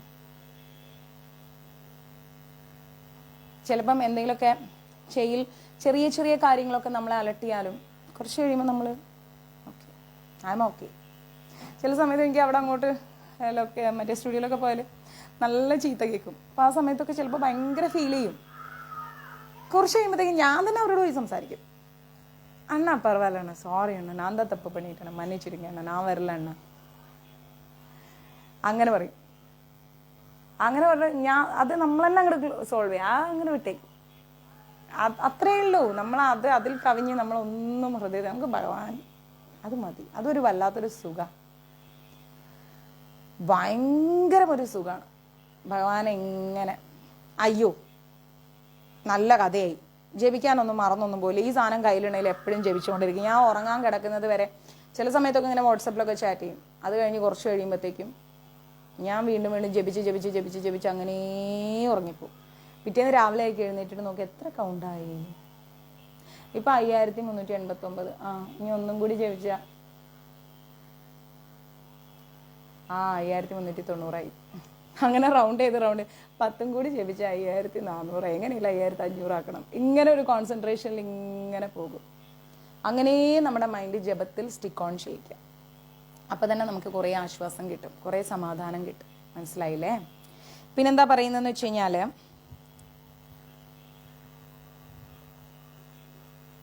താൽക്കാലികമായ നേട്ടത്തിനു വേണ്ടി നിസാരന്മാരായ ദേവന്മാരെ ആശ്രയിക്കുകയുമില്ല. ഈ ഭൗതിക ലോകത്തിലെ ദേവന്മാരും അവരുടെ ആരാധകരും പ്രപഞ്ചാവസാനത്തിൽ നശിച്ചു പോകുന്നു. ജപമാലയാകുമ്പോൾ പുറത്തു പോകുമ്പോൾ പറ്റൂല. ഈ താൽക്കാലികമായിട്ടിരിക്കുന്ന ഈ ലോകം ഉണ്ടല്ലോ, ഈ ലോകവും ഇവിടെയുള്ള ദേവന്മാരും ഒക്കെ പ്രപഞ്ചം അവസാനിക്കുന്ന സമയത്തെല്ലാം നശിച്ചു പോകും. ഭഗവാൻ മാത്രമായിരിക്കും ഉണ്ടാവുന്നത്. അപ്പോൾ ഈ നശിച്ചു പോകുന്ന സംഭവങ്ങളെയൊക്കെ നമ്മൾ പോയി ഡിപ്പെൻഡ് ചെയ്യേണ്ട വല്ല കാര്യമുണ്ടോ? ഒരു കാര്യവും ഇല്ല. നമ്മൾ ഭഗവാനെ തന്നെ മുറുകെ പിടിക്കുക. അതാണ് അതിൻ്റെ ഒരു രസം എന്ന് പറയുന്നത്. ഒരു എൻ്റർടൈൻമെൻറ്റ് അതാണ്. അദ്ദേഹം മതി, വേറെ ആരും വേണ്ട. ഭൗതികവും നശ്വരവും അത്രേ ദേവന്മാരിൽ നിന്ന് കിട്ടുന്ന വരദാനങ്ങൾ. ഏത് ദേവന്മാരെ നമ്മൾ അനുഗ്രഹിച്ചാലും അത് ഭൗതികമായ അനുഗ്രഹമാണ്, അത് നശിച്ചു പോകുന്ന അനുഗ്രഹമാണ്. ക്ലിയർ? എല്ലാ ഭൗതിക ലോകങ്ങളും ദേവന്മാരുൾപ്പെടെ അവയിലെ നിവാസികളും സ്വർഗ സമുദ്രത്തിലെ കുമിളകൾ മാത്രമാണ്. ഇപ്പോൾ ഒരു എന്താ പറയുക, സമുദ്രത്തിൽ പോയി നോക്കിക്കഴിഞ്ഞാൽ തിരമാലകൾ അടിക്കുമ്പോൾ കുറേ കുമിളകൾ ഉണ്ടാവും അല്ലേ? ആ കുറേ കുമിളകൾ ഒരുമിച്ച് വരുമ്പോൾ കാണാൻ നല്ല ഭംഗിയാണ്. പക്ഷെ അടുത്ത് വന്നിച്ചിട്ട് കഴിയുമ്പോൾ ആ കുമിളകളെല്ലാം പൊട്ടിപ്പോവും. ഇതേപോലെയാണ് ഈ ഭൗതിക ലോകത്തിൽ ഭഗവാനെ ഒഴിച്ചിട്ട് ദേവന്മാർ തരുന്ന അനുഗ്രഹങ്ങൾ. കുറച്ച് കഴിയുമ്പോൾ ആ കുമിളകൾ അങ്ങ് പൊട്ടും. അതേപോലെ ആ അനുഗ്രഹങ്ങളും അങ്ങ് പൊട്ടിപ്പോവും. എന്നാൽ ഭഗവാൻ തരുന്ന അനുഗ്രഹം അത് എത്ര ജന്മം എടുത്താലും പോവില്ല. അത് ആ ജീവാത്മാവിനെ വിട്ട് പോവില്ല. അത് പെർമനൻ്റ് ആണ്. നമുക്കതാണ് വേണ്ടത്. എന്നിരിക്കലും ഇവിടെ മനുഷ്യ സമുദായം ഭൂസ്വത്ത്, കുടുംബം, സുഖസൗകര്യങ്ങൾ എന്നീ ക്ഷണികങ്ങളായ ഭൗതിക ഭോഗങ്ങൾക്കായിട്ട് പരക്കം പായുന്നു. ശരിയല്ലേ? ഞാനടക്കം നിങ്ങളെല്ലാവരും നമ്മൾ ഈ ഭൗതിക ലോകത്തിൽ ഭൂമി വേണം, മക്കൾ വേണം, അവർക്ക് ജീവിക്കാനുള്ള സൗകര്യം വേണം, അത് വേണം, ഇത് വേണം എന്ന് പറഞ്ഞിട്ട് ഭൗതികമായിരിക്കുന്ന നേട്ടങ്ങൾക്ക് വേണ്ടിയിട്ട് നമ്മളിങ്ങനെ ഓടിക്കൊണ്ടിരിക്കുകയാണ്. അപ്പോഴേക്കും നമുക്ക് ആകെപ്പാടെ ടെൻഷൻ, പ്രശ്നങ്ങൾ, അത് ഇത് ആകെ ഒരു മൈൻഡേ നമുക്ക് അപ്സെറ്റാണ്. ലോൺ എടുക്കുന്നു, അടക്കാൻ പറ്റാതെ ആവുന്നു, അസുഖം വരുന്നു, അത് ചെയ്യുന്നു, ഇത് ചെയ്യുന്നു, അങ്ങോട്ടോടുന്നു, ഇങ്ങോട്ടോടുന്നു, എന്തിനൊക്കെയോ പിന്നാലെ നമ്മൾ ഓടി സമയം കളഞ്ഞിട്ട് നമ്മുടെ ജീവിതം നശിച്ചു പോകുന്നു. എന്തെങ്കിലും നേടിയെന്ന് വെച്ചാൽ ഒന്നും നേടിയിട്ടില്ല. അങ്ങനെ ഒരു ജന്മം തീരുകയാണ്. ഭഗവാനെ അറിയാതെ, ഭഗവാനെ സ്നേഹിക്കാതെ, അദ്ദേഹത്തിന് വേണ്ടി സമയം ചെലവഴിക്കാതെ അങ്ങനെ ഒരു ജന്മം നമ്മൾ നശിപ്പിക്കുകയാണ്. ക്ഷണികങ്ങളായിരിക്കുന്ന അവ കൈവശപ്പെടുത്തുവാൻ വേണ്ടി ദേവന്മാരെയും സമൂഹത്തിൽ സാധ്വീന ശക്തി ചെലുത്തുന്ന മനുഷ്യരെയും ആരാധിക്കുകയും ചെയ്യുന്നു അല്ലെ? കുറച്ച് നാൾ മാത്രം നമ്മുടെ കയ്യിൽ ഒരു 10, 70, 80 വയസ്സ് വരെ ജീവിക്കുന്ന നമ്മുടെ കയ്യിൽ വെക്കാൻ വേണ്ടിയിട്ട്, പല സ്വത്തുക്കൾക്ക് വേണ്ടിയിട്ട് നമ്മൾ കുറച്ച് ക്ഷണികമായിരിക്കുന്ന അനുഗ്രഹത്തിന് വേണ്ടിയിട്ടാണ് പല ദേവന്മാരെയും മുറുകെ പിടിക്കാൻ നോക്കുന്നത്. അതും കഴിഞ്ഞിട്ട് കുറെ മനുഷ്യരെയും നമ്മൾ ആരാധിക്കുന്നു. അപ്പം അത് കിട്ടും, ഇത് കിട്ടും എന്നൊക്കെ പറഞ്ഞിട്ട് ഒരു രാഷ്ട്രീയ നേതാവിനെ സേവിച്ച് ഒരു മന്ത്രിപദം നേടാൻ സാധിച്ചാൽ അത് വലിയ നേട്ടമായിട്ടാണ് കരുതുന്നത്. ഒരു രാഷ്ട്രീയ നേതാവിനെയൊക്കെ കയ്യും കാലും പിടിച്ച് എങ്ങനെയെങ്കിലുമൊക്കെ ഒരു മന്ത്രിയാവാൻ സാധിച്ചാൽ അയ്യോ ഇനിയിപ്പോൾ ഒന്നും നോക്കണ്ട, അവൻ മന്ത്രിയായി, അവൻ്റെ കുടുംബവും രക്ഷപ്പെട്ട്, അവൻ്റെ ജീവിതവും രക്ഷപ്പെട്ട്, എല്ലാം രക്ഷപ്പെട്ട്, അവനങ്ങ് മുഖ്യമന്ത്രിയായി, അല്ലെങ്കിൽ പ്രധാനമന്ത്രിയായി, രാഷ്ട്രപതിയായി. പിന്നെ കാണാൻ ബ്ലഡ് ക്യാൻസർ ആയിട്ടിരിക്കുന്നത്. പിന്നെ ഒരു ഡമ്മി പീസാണ്. ഒരു കസേലയിൽ ഇരുത്തി എല്ലാവരും മാല ഇട്ട് കൊടുക്കും, കൈയും പൊങ്ങത്തില്ല, കാലും പൊങ്ങത്തില്ല. അയാളെ സേവിക്കാൻ 1008 ആൾക്കാർ കൂടെ ഉണ്ടാവും. കുറച്ച് കഴിയുമ്പോൾ അങ്ങ് മരിച്ചും പോവും. ഉടനെ വലിയൊരു കൊട്ടാരം പോലത്തെ ഒരു മണ്ഡപമൊക്കെ അങ്ങ് കെട്ടിവെക്കും, അതിൽ കുറെ പൂവും കൊണ്ടിടും. എന്തർത്ഥം ഉണ്ടാവും ഒരു ജീവിതത്തിന്? ഒരു മന്ത്രിയല്ല, ഒരു രാജാവും അല്ല, ഒരു ഡോക്ടറും അല്ല, ഒരു എഞ്ചിനീയറും അല്ല, കോടീശ്വരനും അല്ലാണ്ടും നമ്മൾ ശ്രീല പ്രഭുപാജിയെ മറന്നോ? ആലോചിച്ച് നോക്കിക്കേ. നമ്മുടെ നാട്ടിൽ പോലും അല്ല അദ്ദേഹം ജനിച്ചത്. നമ്മുടെ ഗുരു പരമ്പര ആരെങ്കിലും മറന്നോ നമ്മൾ? അവരെങ്ങനെയാ ഫേമസ് ആയത്? അവരത്രത്തോളം ഫേമസ് ആയിരിക്കുന്ന ഒരവസ്ഥ മറ്റാർക്കെങ്കിലും ഉണ്ടോ?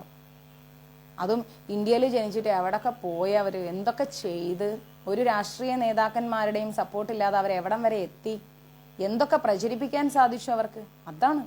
അതാണ് പവർ. കൃഷ്ണാവബോധം എന്ന് പറഞ്ഞാൽ അതാണ്.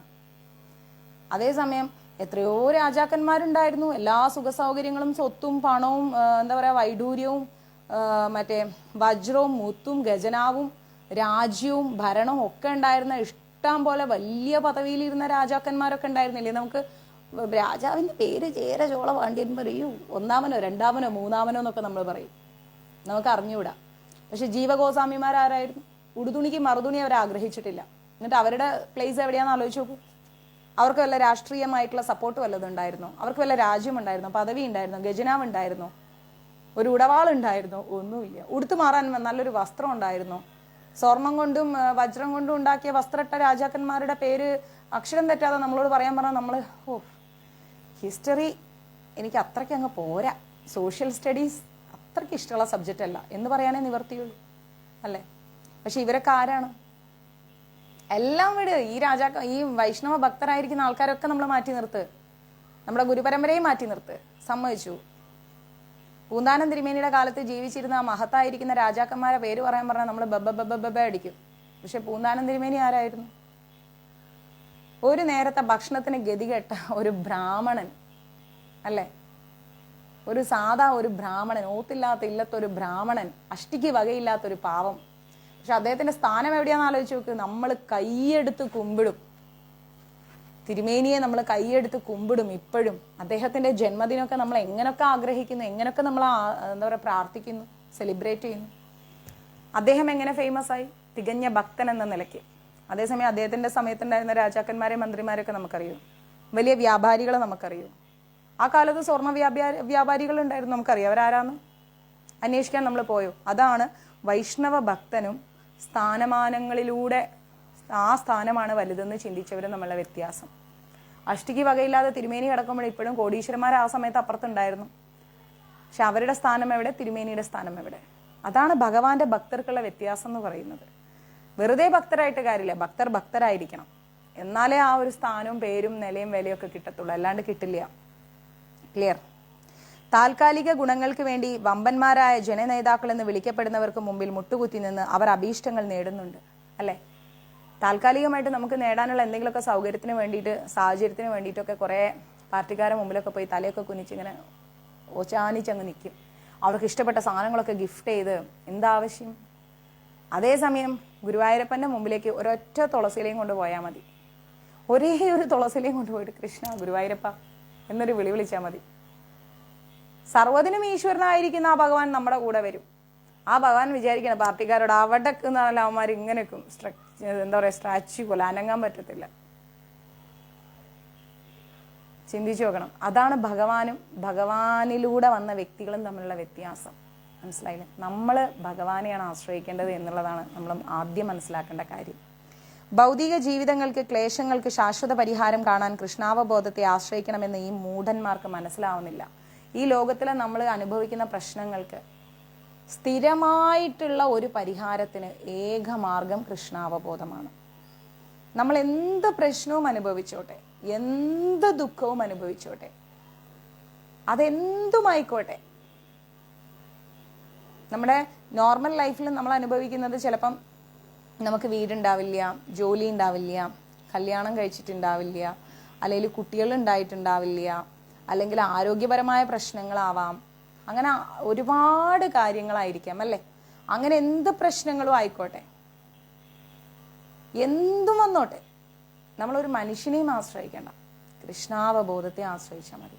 കിടന്ന കിടപ്പിൽ കിടന്നിട്ട് കൃഷ്ണ കൃഷ്ണ കൃഷ്ണ കൃഷ്ണ എന്ന് വിളിച്ചാൽ മതി.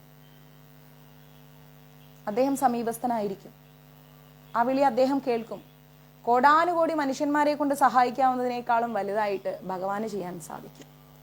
നമ്മുടെ ഉള്ളിലെ എന്ത് ദുഃഖവും അദ്ദേഹം ദൂരീകരിച്ചു തരും, നമ്മൾ അദ്ദേഹത്തെ മാത്രമാണ് ആശ്രയിക്കുന്നതെങ്കിൽ.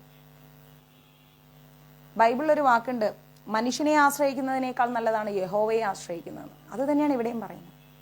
നമ്മൾ 1008 മനുഷ്യന്മാരെ ആശ്രയിച്ചിട്ട് കാര്യമില്ല, നമ്മൾ ഒരേ ഒരു സത്യത്തെ ആശ്രയിച്ചാൽ മതി, കൃഷ്ണാവബോധത്തെ. കൃഷ്ണാവബോധത്തിലാണോ നമ്മൾ അടിയറവ് പറയുന്നത്, അവിടെ ഭഗവാൻ നമ്മുടെ കൂടെ നിൽക്കും, ഉറപ്പായിട്ടും കൂടെ നിൽക്കും, ഒരു സംശയമില്ലാതെ കൂടെ നിൽക്കും. അതേസമയം ഒരു മനുഷ്യനെ ആശ്രയിച്ചാൽ ഇന്നല്ലെങ്കിൽ നാളെ അവൻ നമുക്കിട്ട് പണിയും, ഉറപ്പായിട്ടും പണിയും, 100% അവർ നമുക്കിട്ട് പണിയും. അപ്പം അതുകൊണ്ട് കൂടുതൽ ആശ്രയിക്കാൻ പോകണ്ട, ഭഗവാനെ ആശ്രയിക്കാം. അത് ശാശ്വതമാണ്, ഒരിക്കലും നമുക്കിട്ട് പണിയൂല. മനസ്സിലായില്ലേ? അവരെല്ലാം ഇന്ദ്രിയ സുഖങ്ങൾക്ക് പിന്നിൽ പരക്കം പായുന്നു അല്ലെ? മനുഷ്യരൊക്കെ എന്താ ചെയ്യുന്നത്? ഇന്ദ്രിയ സുഖങ്ങൾക്ക് പിന്നിലാണ് മനുഷ്യന്മാർ ഓടിക്കൊണ്ടിരിക്കുന്നത്. അതേസമയം ഭഗവാന്റെ അടുത്തേക്ക് നമ്മൾ പോകുന്നത് ഇന്ദ്രിയ സുഖം നിവർത്തിക്കാനാണോ? അല്ല, ആത്മീയ സുഖമാണ്. ഞാൻ പറയാറില്ലേ, ഗുരുവായൂർ അമ്പലത്തിൽ പോയിട്ട് കിഴക്കേ നടയിൽ ആ കൊടിമരത്തിന്റെ ചോട്ടിൽ പോയി നിന്ന് കണ്ണുകൾ അടച്ചാൽ വരുന്നൊരു സുഖം, ആഹാ, അതൊരു AC റൂമിൽ കിടന്നാലും കിട്ടൂല. അതൊരു വല്ലാത്തൊരു ഫീലാണ്. ആ ഫീല് അത് അനുഭവിച്ച് തന്നെ അറിയണം. അവിടെ പോയി നിന്ന് ഇങ്ങനെ കണ്ണുകൾ അടച്ചിങ്ങനെ വല്ലാത്തൊരു ഫീലാണത്. ആ ഫീൽ എന്ന് പറഞ്ഞു കഴിഞ്ഞാൽ അതാണൊരു കൃഷ്ണാവബോധത്തിന്റെ സുഖം. അതേസമയം ഒരു 2-3 പേരായിട്ട് അവിടെ പോയി നിന്നിട്ട് അകത്തേക്ക് ഇങ്ങനെ എത്തി നോക്കി തൊട്ടടുത്തുള്ള ആളെ നോക്കി അപ്പുറത്തുള്ള ആളെ നോക്കി അതിലൊരു സുഖമില്ല. ഒറ്റയ്ക്ക് പോയി ഭഗവാന്റെ മുമ്പിൽ ആ കിഴക്കേ നടയിലോ തെക്കേ നടയിലോ ഏത് നടയിൽ വേണേലും നിന്ന് ആ കൊടിമരത്തിൻ്റെ അവിടെ നിന്ന് ഭഗവാനെ കൃഷ്ണ ഗുരുവായൂരപ്പ എന്നും മനസ്സിൽ വിളിച്ചുകൊണ്ട് ആ ഗുരുവായൂർ അമ്പലത്തിലെ ആ ഒരു മണി അടിക്കുന്നതും അനൗൺസ്മെൻറ്റും കൃഷ്ണനും അയ്യോ ഭയങ്കര ഫീലായിരിക്കും. ആ ഫീല് കിട്ടിക്കഴിഞ്ഞാൽ പിന്നെ വിശക്കില്ല. നമുക്കങ്ങോട്ട് ഉള്ളിൽ കയറി ഇരിക്കാൻ തോന്നും. മൊബൈലും അതും ഇതും എല്ലാം എടുത്ത് എവിടെയെങ്കിലുമൊക്കെ കൊണ്ടുവച്ചിട്ട് അകത്ത് കയറി അങ്ങോട്ട് ഇരിക്കുമ്പോൾ ഉണ്ടല്ലോ, ഒരു മൊബൈലും കയ്യിലില്ല, ഒന്നും കയ്യിലില്ല. ഭഗവാന്റെ ആ തൊട്ടടുത്ത് അവിടെ അങ്ങനെ കുറേ നേരം ആലോചിച്ചിരിക്കുമ്പോൾ ഒരു വല്ലാത്ത ഫീലാണ്. അതേസമയം അവിടെയുള്ള ആൾക്കാരെ മുഖത്തേക്കൊക്കെ ഇരിക്കാൻ ആ ഫീൽ കിട്ടൂല കേട്ടോ. ഒരു മണിക്കൂറെങ്കിലും ഗുരുവായൂർ പോയാൽ അതൊന്ന് അനുഭവിച്ചു നോക്കണം. തല കുനിച്ച് നമ്മളെ തന്നെ പറ്റി ചിന്തിച്ചിരുന്നു നോക്ക്, ഭയങ്കര ഫീലാണ്. ഞാൻ അങ്ങനെയൊക്കെ ചെയ്യാറുണ്ട്. അതിലൊരു ആനന്ദമുണ്ട് നമുക്ക്. ഇന്ദ്രിയ സുഖങ്ങൾക്കുള്ള ചെറിയൊരു അവസരം ലഭിക്കുന്നതിനായി അവയുടെ ചുമതല വഹിക്കുന്ന ദേവന്മാരായ ജീവാത്മാക്കളെ അവർ പ്രീണിപ്പിക്കാൻ ആഗ്രഹിക്കുന്നു, അല്ലെ? കാര്യം നേടാൻ വേണ്ടിയിട്ട് ഇന്ദ്രിയ സുഖങ്ങൾ തരുന്ന ജീവാത്മാക്കൾ എന്ത് ചെയ്യും? ഇന്ദ്രിയ സുഖങ്ങൾ ലഭിക്കാൻ വേണ്ടിയിട്ട് അതിൻ്റെ ദേവന്മാരെ അങ്ങോട്ട് ഭയങ്കരമായിട്ട് അങ്ങോട്ട് എന്താ പറയുക, തലയിലെടുത്ത് അങ്ങ് വെക്കും. അവർ മതി എന്നുള്ളൊരു ഹരേ കൃഷ്ണ അതൊന്നും വേണ്ട, ഒന്നും നടക്കൂല, ശരിയാവൂല, ഇതാണ് ശരി, ഇതാണ് നല്ലത്, ഇത് മതി. അയ്യോ ഞാൻ എന്തോരം വർഷം ഗുരുവായൂർ പോയിരിക്കുന്നു, എനിക്ക് ഭഗവാനോട് അനുഗ്രഹം കിട്ടില്ല, ഞാനിത് ആ അമ്പലത്തിൽ ഇപ്പോൾ ഇവിടെ രക്ഷപ്പെട്ടത്. പക്ഷെ അങ്ങനെയൊക്കെ പോയാലേ നമ്മൾ ഗുരുവായൂർ എത്തും. അതും വേറെ കാര്യം കേട്ടോ. പല പല പല പല പല പല വഴികളിലൂടെ യാത്ര ചെയ്തിട്ടാണ് നദി സമുദ്രത്തിൽ എത്തിച്ചേരുന്നത്. അതേപോലെ പല പല പല പല പല ക്ഷേത്രങ്ങളിലൂടെ പോയാണ് അവസാനം നമ്മൾ ഗുരുവായൂർ എത്തിവിടെ. അവിടെ എത്തിപ്പെട്ട് അവിടെ അങ്ങോട്ടേക്ക് നമ്മുടെ മനസ്സങ്ങോട്ട് ഉറപ്പിച്ചു കഴിഞ്ഞാൽ പിന്നെ തട്ടത്തിൻ മറയത്തിൽ പറയുന്ന പോലെ ചുറ്റും നടക്കുന്ന ഒന്നും നമുക്ക് കാണാനും കേൾക്കാനും പറ്റില്ല. ആരെന്ത് പറയുന്നു, ഏത് പറയുന്നു, എങ്ങനെ പറയുന്നു, നെവർ എവർ. എൻ്റെ മൈൻഡിൽ അത് കയറേയില്ല എന്നുള്ളതാണ്. അതാണ് അതിൻ്റെ ഏറ്റവും രസം എന്ന് പറയുന്നത്. പ്രായേണ മനുഷ്യർക്ക് കൃഷ്ണാവബോധത്തിൽ താല്പര്യം ഉദിക്കാറില്ലെന്നും മറിച്ച് അവർ ഭൗതിക സുഖാസക്തരായ ശക്തരായ ജീവാത്മാക്കളെ ആരാധിക്കുകയാണ് പതിവെന്നും ഈ ശ്ലോകത്തിൽ പറയുന്നു, അല്ലേ?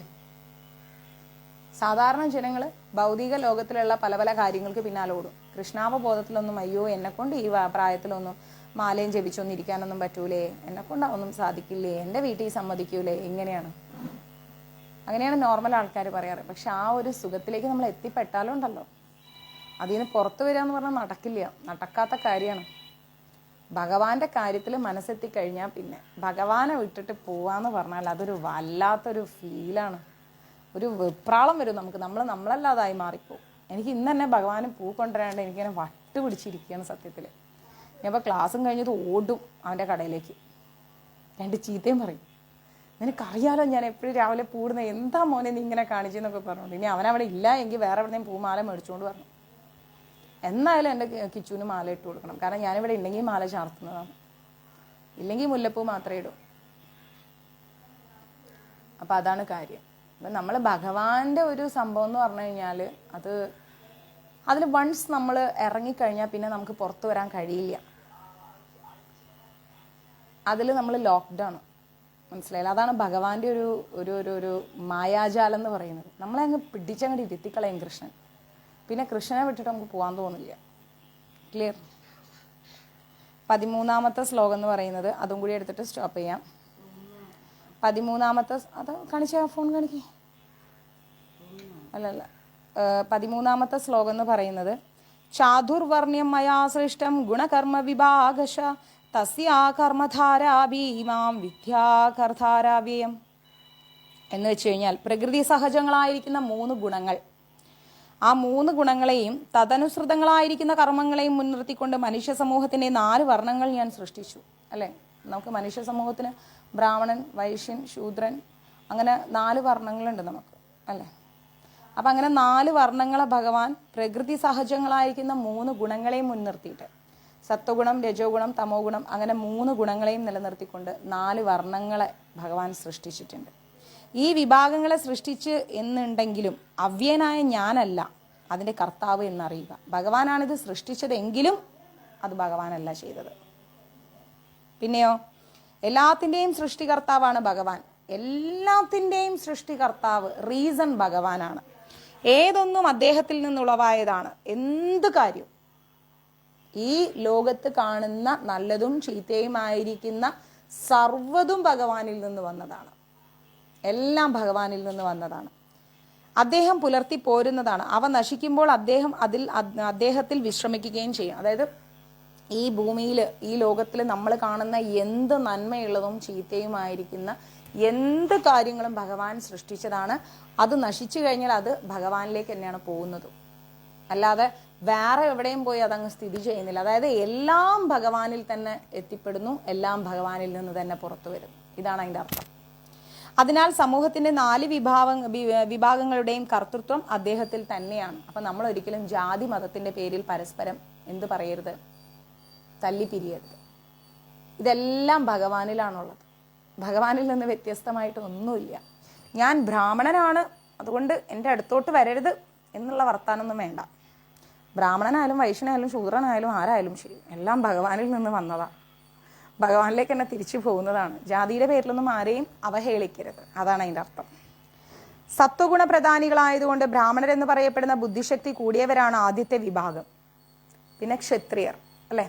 സത്വഗുണമാണ് ബ്രാഹ്മൺസിൽ കൂടുതൽ. അവരെ നോണൊന്നും കഴിക്കില്ല. ഇപ്പം കഴിക്കുന്ന ആൾക്കാരൊക്കെ ഉണ്ട്, അത് വേറെ കാര്യം, അതവിടെ ഇരിക്കട്ടെ, നമ്മൾ അതിലേക്ക് കിടക്കണ്ട. സത്വഗുണം കൂടിയ, എന്താ പറയുന്നത്, ബുദ്ധിശക്തി കൂടിയ ആൾക്കാർ, അവരാണ് ബ്രാഹ്മണ വിഭാഗം എന്ന് പറയുന്നത്. ക്ഷത്രിയർ എന്ന് വിളിക്കപ്പെടുന്ന രണ്ടാമത്തെ വിഭാഗക്കാർ രജോ ഗുണ പ്രധാനികളായതുകൊണ്ട് ഭരണാധികാരികളായി. ഭരണം നടത്തുന്ന ആൾക്കാർക്ക് കുറച്ച് ദേഷ്യവും വാശിയും വെറുപ്പും പ്രതികാരമൊക്കെ വേണം.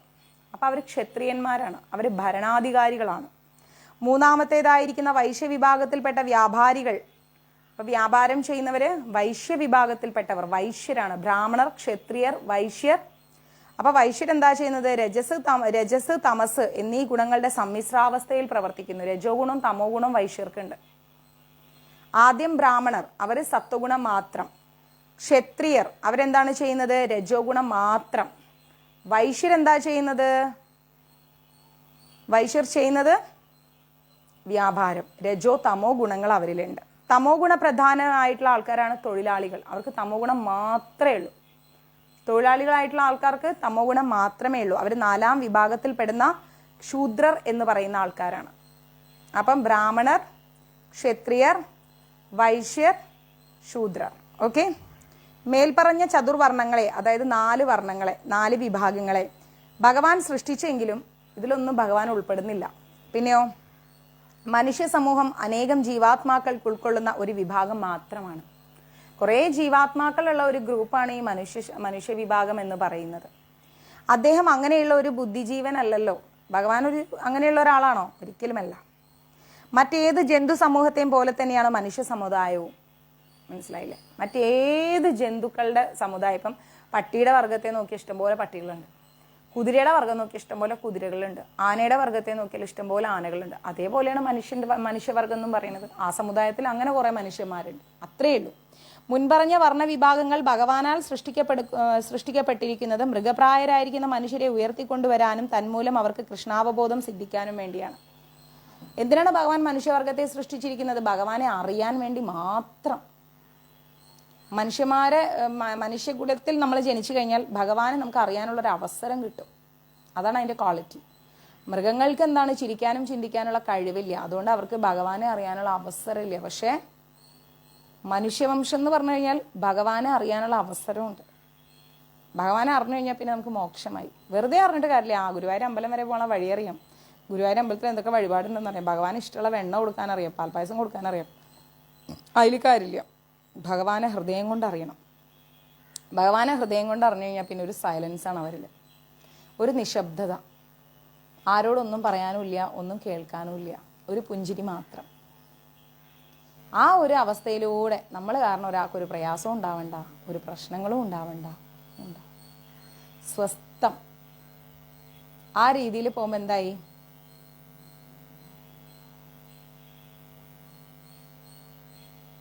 ആഹാ അനിലാൽ. അപ്പൊ അങ്ങനെ വന്നാൽ എന്തായി, ഭഗവാനെ അറിയാനുള്ള ഒരവസരമായി. തന്മൂലം അവർക്ക് കൃഷ്ണാവബോധം സിദ്ധിക്കാനുമായിട്ടാണ്. നമുക്ക് ആ രീതിയിൽ പോയിട്ട് ഭഗവാനോടുള്ള ആ ഒരു ബന്ധം വളർത്തി വളർത്തി വളർത്തി നമുക്ക് കൃഷ്ണാവബോധം ലഭിക്കും. അതിനുവേണ്ടിയാണ് നമ്മൾ മനുഷ്യകുലത്തിൽ പിറന്നിരിക്കുന്നത്. ഒരാൾക്ക് ഏതു പ്രവൃത്തിയിലാണ് താല്പര്യം എന്ന് നിശ്ചയിക്കുന്നത്. നമ്മൾ ഓരോ ഡിപ്പാർട്ട്മെന്റ് ജോലിയാണ് നമുക്കിഷ്ടം. അങ്ങനെ ആ ജോലി വെച്ചിട്ടാണ് നമ്മൾ ഏത് വിഭാഗത്തിൽ പ്രവർത്തിക്കണം എന്ന് മനസ്സിലാവുന്നത്. മനസ്സിലായില്ലേ? അയാൾ ആർജിച്ച പ്രകൃതി ഗുണത്തിന്റെ അടിസ്ഥാനത്തിലാണ്. ബിന്ദുമ്മേ തട്ടിയിടല്ലേ. ഓരോ പ്രകൃതി ഗുണങ്ങളുണ്ട് അല്ലേ? സത്വഗുണം, രജോ ഗുണം, തമോ ഗുണം, ഇതെല്ലാം കൂടെ മിക്സ് ആയത്. അപ്പോൾ ഓരോരുത്തർക്കും ഓരോ ഗുണങ്ങളുണ്ട്. ആ ഗുണങ്ങൾ വെച്ചിട്ടാണ് അവർ ഏത് ഡിപ്പാർട്ട്മെന്റിൽ ജോലി ചെയ്യുന്നു, അവർക്ക് എന്ത് തരം സ്വഭാവമാണ് എന്നൊക്കെ നമ്മൾ അളക്കുന്നത്. ഭിന്നങ്ങളായിരിക്കുന്ന പ്രകൃതി ഗുണങ്ങൾക്കനുസരിച്ചുള്ള ജീവിത ലക്ഷണങ്ങളെ ഭഗവത്ഗീത 18-ാം അധ്യായത്തിൽ വിവരിക്കുന്നുണ്ട്. ഒരാൾ ചെയ്യുന്ന ജോലിയുടെ അടിസ്ഥാനത്തിൽ നമുക്ക് മനസ്സിലാക്കാം അവർ ഏത് ഗുണത്തിൽ പെടുന്നു എന്നുള്ളത്. ആ ഗുണത്തിലേ അവർ പോയി ജോലി ചെയ്യും, അല്ലാതെ ജോലി ചെയ്യില്ല. മനസ്സിലാവുന്നുണ്ട്? കൃഷ്ണാവബോധമുള്ള ഒരു മനുഷ്യൻ ബ്രാഹ്മണയേക്കാൾ ഉത്കൃഷ്ടനാണ്. ഒരാൾക്ക് കൃഷ്ണാവബോധം ഉണ്ടെന്ന് കരുതാം, ആ വ്യക്തി ബ്രാഹ്മണനേക്കാൾ ഉയർന്ന വ്യക്തിയാണ്. ബ്രാഹ്മണനാണ് ഇവിടെ ഫസ്റ്റ് ആയിട്ട് പറഞ്ഞിരിക്കുന്നത്. പക്ഷെ ആ ബ്രാഹ്മണനേക്കാൾ ഉയർന്ന വ്യക്തിത്വമാണ് എന്ത്? കൃഷ്ണാവബോധമുള്ള ഒരാൾ. ബ്രഹ്മം അഥവാ സത്വോത്കൃഷ്ടമായിരിക്കുന്ന നിരപേക്ഷ തത്വം അറിയേണ്ടവരാണ് ബ്രാഹ്മണർ അല്ലേ? എന്താണ്? ബ്രഹ്മം അഥവാ സർവോത്കൃഷ്ടമായിരിക്കുന്ന നിരപേക്ഷ തത്വം, ബ്രഹ്മത്തെ അറിയുന്നവനാണ് ബ്രാഹ്മണൻ, ബ്രഹ്മത്തെ അറിയേണ്ടവനാണ് ബ്രാഹ്മണൻ. അതുപോലെ ഇന്നത്തെ ബ്രാഹ്മണന്മാർ ചെയ്യുന്നില്ല എന്നുള്ളതാണ് വാസ്തവം. കേൾക്കാം ശ്രീകുമാരി മാതാജി, കേൾക്കാം. ഞാൻ ഇന്ന് രാവിലത്തെ ക്ലാസ്സാണ് ഇപ്പം 3 മണിക്ക് എടുത്തുകൊണ്ടിരിക്കുന്നത്. രാവിലെ പോയതാണ് ഇവിടുന്ന്, ഇപ്പോഴാണ് വന്നത്. ഇനിയിപ്പോൾ ക്ലാസ് കഴിഞ്ഞിട്ട് ഒരു 6:45 വല്ലതും കഴിച്ചിട്ട് വേണം നോമ്പ് തുറക്കാൻ. അത് ഉണ്ടാക്കണം ക്ലാസ് കഴിഞ്ഞിട്ട്. എന്നിട്ട് വേണം ഇവിടുന്ന് പോയിട്ട് മാലയുടെ അന്വേഷിക്കാൻ. ഇന്ന് മാല പോലും വന്നിട്ടില്ല, അതുപോലും ചോദിക്കാൻ ഞാൻ ഈ വീട്ടിലുണ്ടായിട്ടില്ല. കുറേ കോൾസ് വന്നിട്ടുണ്ട്, അതെല്ലാം എഴുതി വെച്ചിട്ടുണ്ട്. എല്ലാം ഒന്ന് തിരിച്ച് വിളിക്കാൻ നോക്കണം, കുറച്ച് പണിയുണ്ട്. ഒന്ന് ഈ തിരക്കൊന്നും ഒഴിഞ്ഞോട്ടെ, ഞാൻ എല്ലാവരും മെസ്സേജും കേൾക്കാം. എനിക്കൊന്ന് ശ്വാസം വിടാൻ സമയം കിട്ടിക്കോട്ടെ. അത് കഴിഞ്ഞിട്ട് വൈകുന്നേരം എനിക്ക് അടുത്ത ജോലിക്ക് പോകാനുണ്ട്. സമയമില്ലാത്തതുകൊണ്ട് നോക്കാത്തതാണ്, മറ്റൊന്നും കൊണ്ടല്ല, മനഃപൂർവ്വമല്ല. വീട്ടിൽ തന്നെ ഇരിക്കാൻ സമയം കിട്ടുന്നില്ല. ഞാൻ നോക്കാം, മെസ്സേജ് നോക്കാം. എന്നാൽ അവരിൽ ഒട്ടുമുക്കാലും കൃഷ്ണന്റെ അവ്യക്തിഗത ബ്രഹ്മഭാവത്തെയാണ് സമീപിക്കുന്നത്. മനസ്സിലായില്ലേ? അവ്യക്തിഗത ബ്രഹ്മഭാവം, ഭഗവാനോടുള്ള ആ ഒരു എന്താ പറയുക, ഭഗവാന്റെ ആ ഒരു ഭാവം, ആ ഭാവത്തെ സമീപിക്കാൻ സാധിച്ചു കഴിഞ്ഞാൽ, ഭഗവാൻ ഏത് ഭാവത്തിൽ ഏത് മൂഡിലാണ് ഇരിക്കുന്നതെന്ന് നമ്മൾ മനസ്സിലാക്കി കഴിഞ്ഞാൽ, ആ ഭാവത്തെ സമീപിക്കാൻ സാധിച്ചു കഴിഞ്ഞാൽ എന്തായി? നമുക്ക് കൃഷ്ണാവബോധമായി. അല്ലാതെ നമ്മൾ തോന്നിയ പോലെ നടന്നിട്ട് നമ്മളിങ്ങനെ കുറേ ജപിച്ചും കുറേ നോൺ വെജും ഒക്കെ നിർത്തി വെജൊക്കെ കഴിച്ചു കിടന്നിട്ട് മറ്റുള്ളവരെ കുറ്റവും പറയണതിന് എന്ത് കാര്യം? ഇവിടെ കേട്ടത് അവിടെ, അവിടെ കേട്ടത് ഇവിടെയും പോയി സംസാരിച്ച് നടന്നിട്ട് ഇതെല്ലാം ഭഗവാൻ അറിയുന്നുണ്ട്, കൃത്യമായിട്ട് അറിയുന്നുണ്ട്. അപ്പോൾ ഭഗവാൻ നമുക്ക് എന്താ തരിക? കൃഷ്ണാവബോധം തരുമോ? കൃഷ്ണാവബോധം പോയിട്ട് ബോധം പോലും തരൂല. അതാണ് മനസ്സിലാക്കേണ്ടത്. അപ്പോൾ ആരുടെ ജീവിതം താഴേക്ക് പോകും? നമ്മുടെ ജീവിതം താഴേക്ക് പോകും. നമ്മളെ ലൈഫ് താഴേക്ക് പോകാനല്ലല്ലോ നമ്മൾ ഇത്രയും കഷ്ടപ്പെടുന്നത്, ആണോ? നമ്മുടെ ജീവിതം ഉയർന്നു വരാനല്ലേ നമ്മൾ കഷ്ടപ്പെടുന്നത്, ആധ്യാത്മികമായി ഉയരാനല്ലേ കഷ്ടപ്പെടുന്നത്.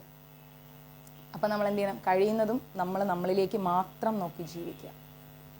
ഭഗവാനിലേക്ക് നോക്കുക, നമ്മളിലേക്ക് നോക്കുക. നമ്മുടെ കുറവുകളെ ഭഗവാന്റെ മുമ്പിൽ വെച്ച് പരിഹരിച്ചുകൊണ്ടേ ഓരോ നിമിഷവും മുന്നോട്ട് പോവാം. മറ്റു കാര്യങ്ങൾക്ക് സമയം കൊടുക്കാതിരിക്കുക ജീവിതത്തിൽ.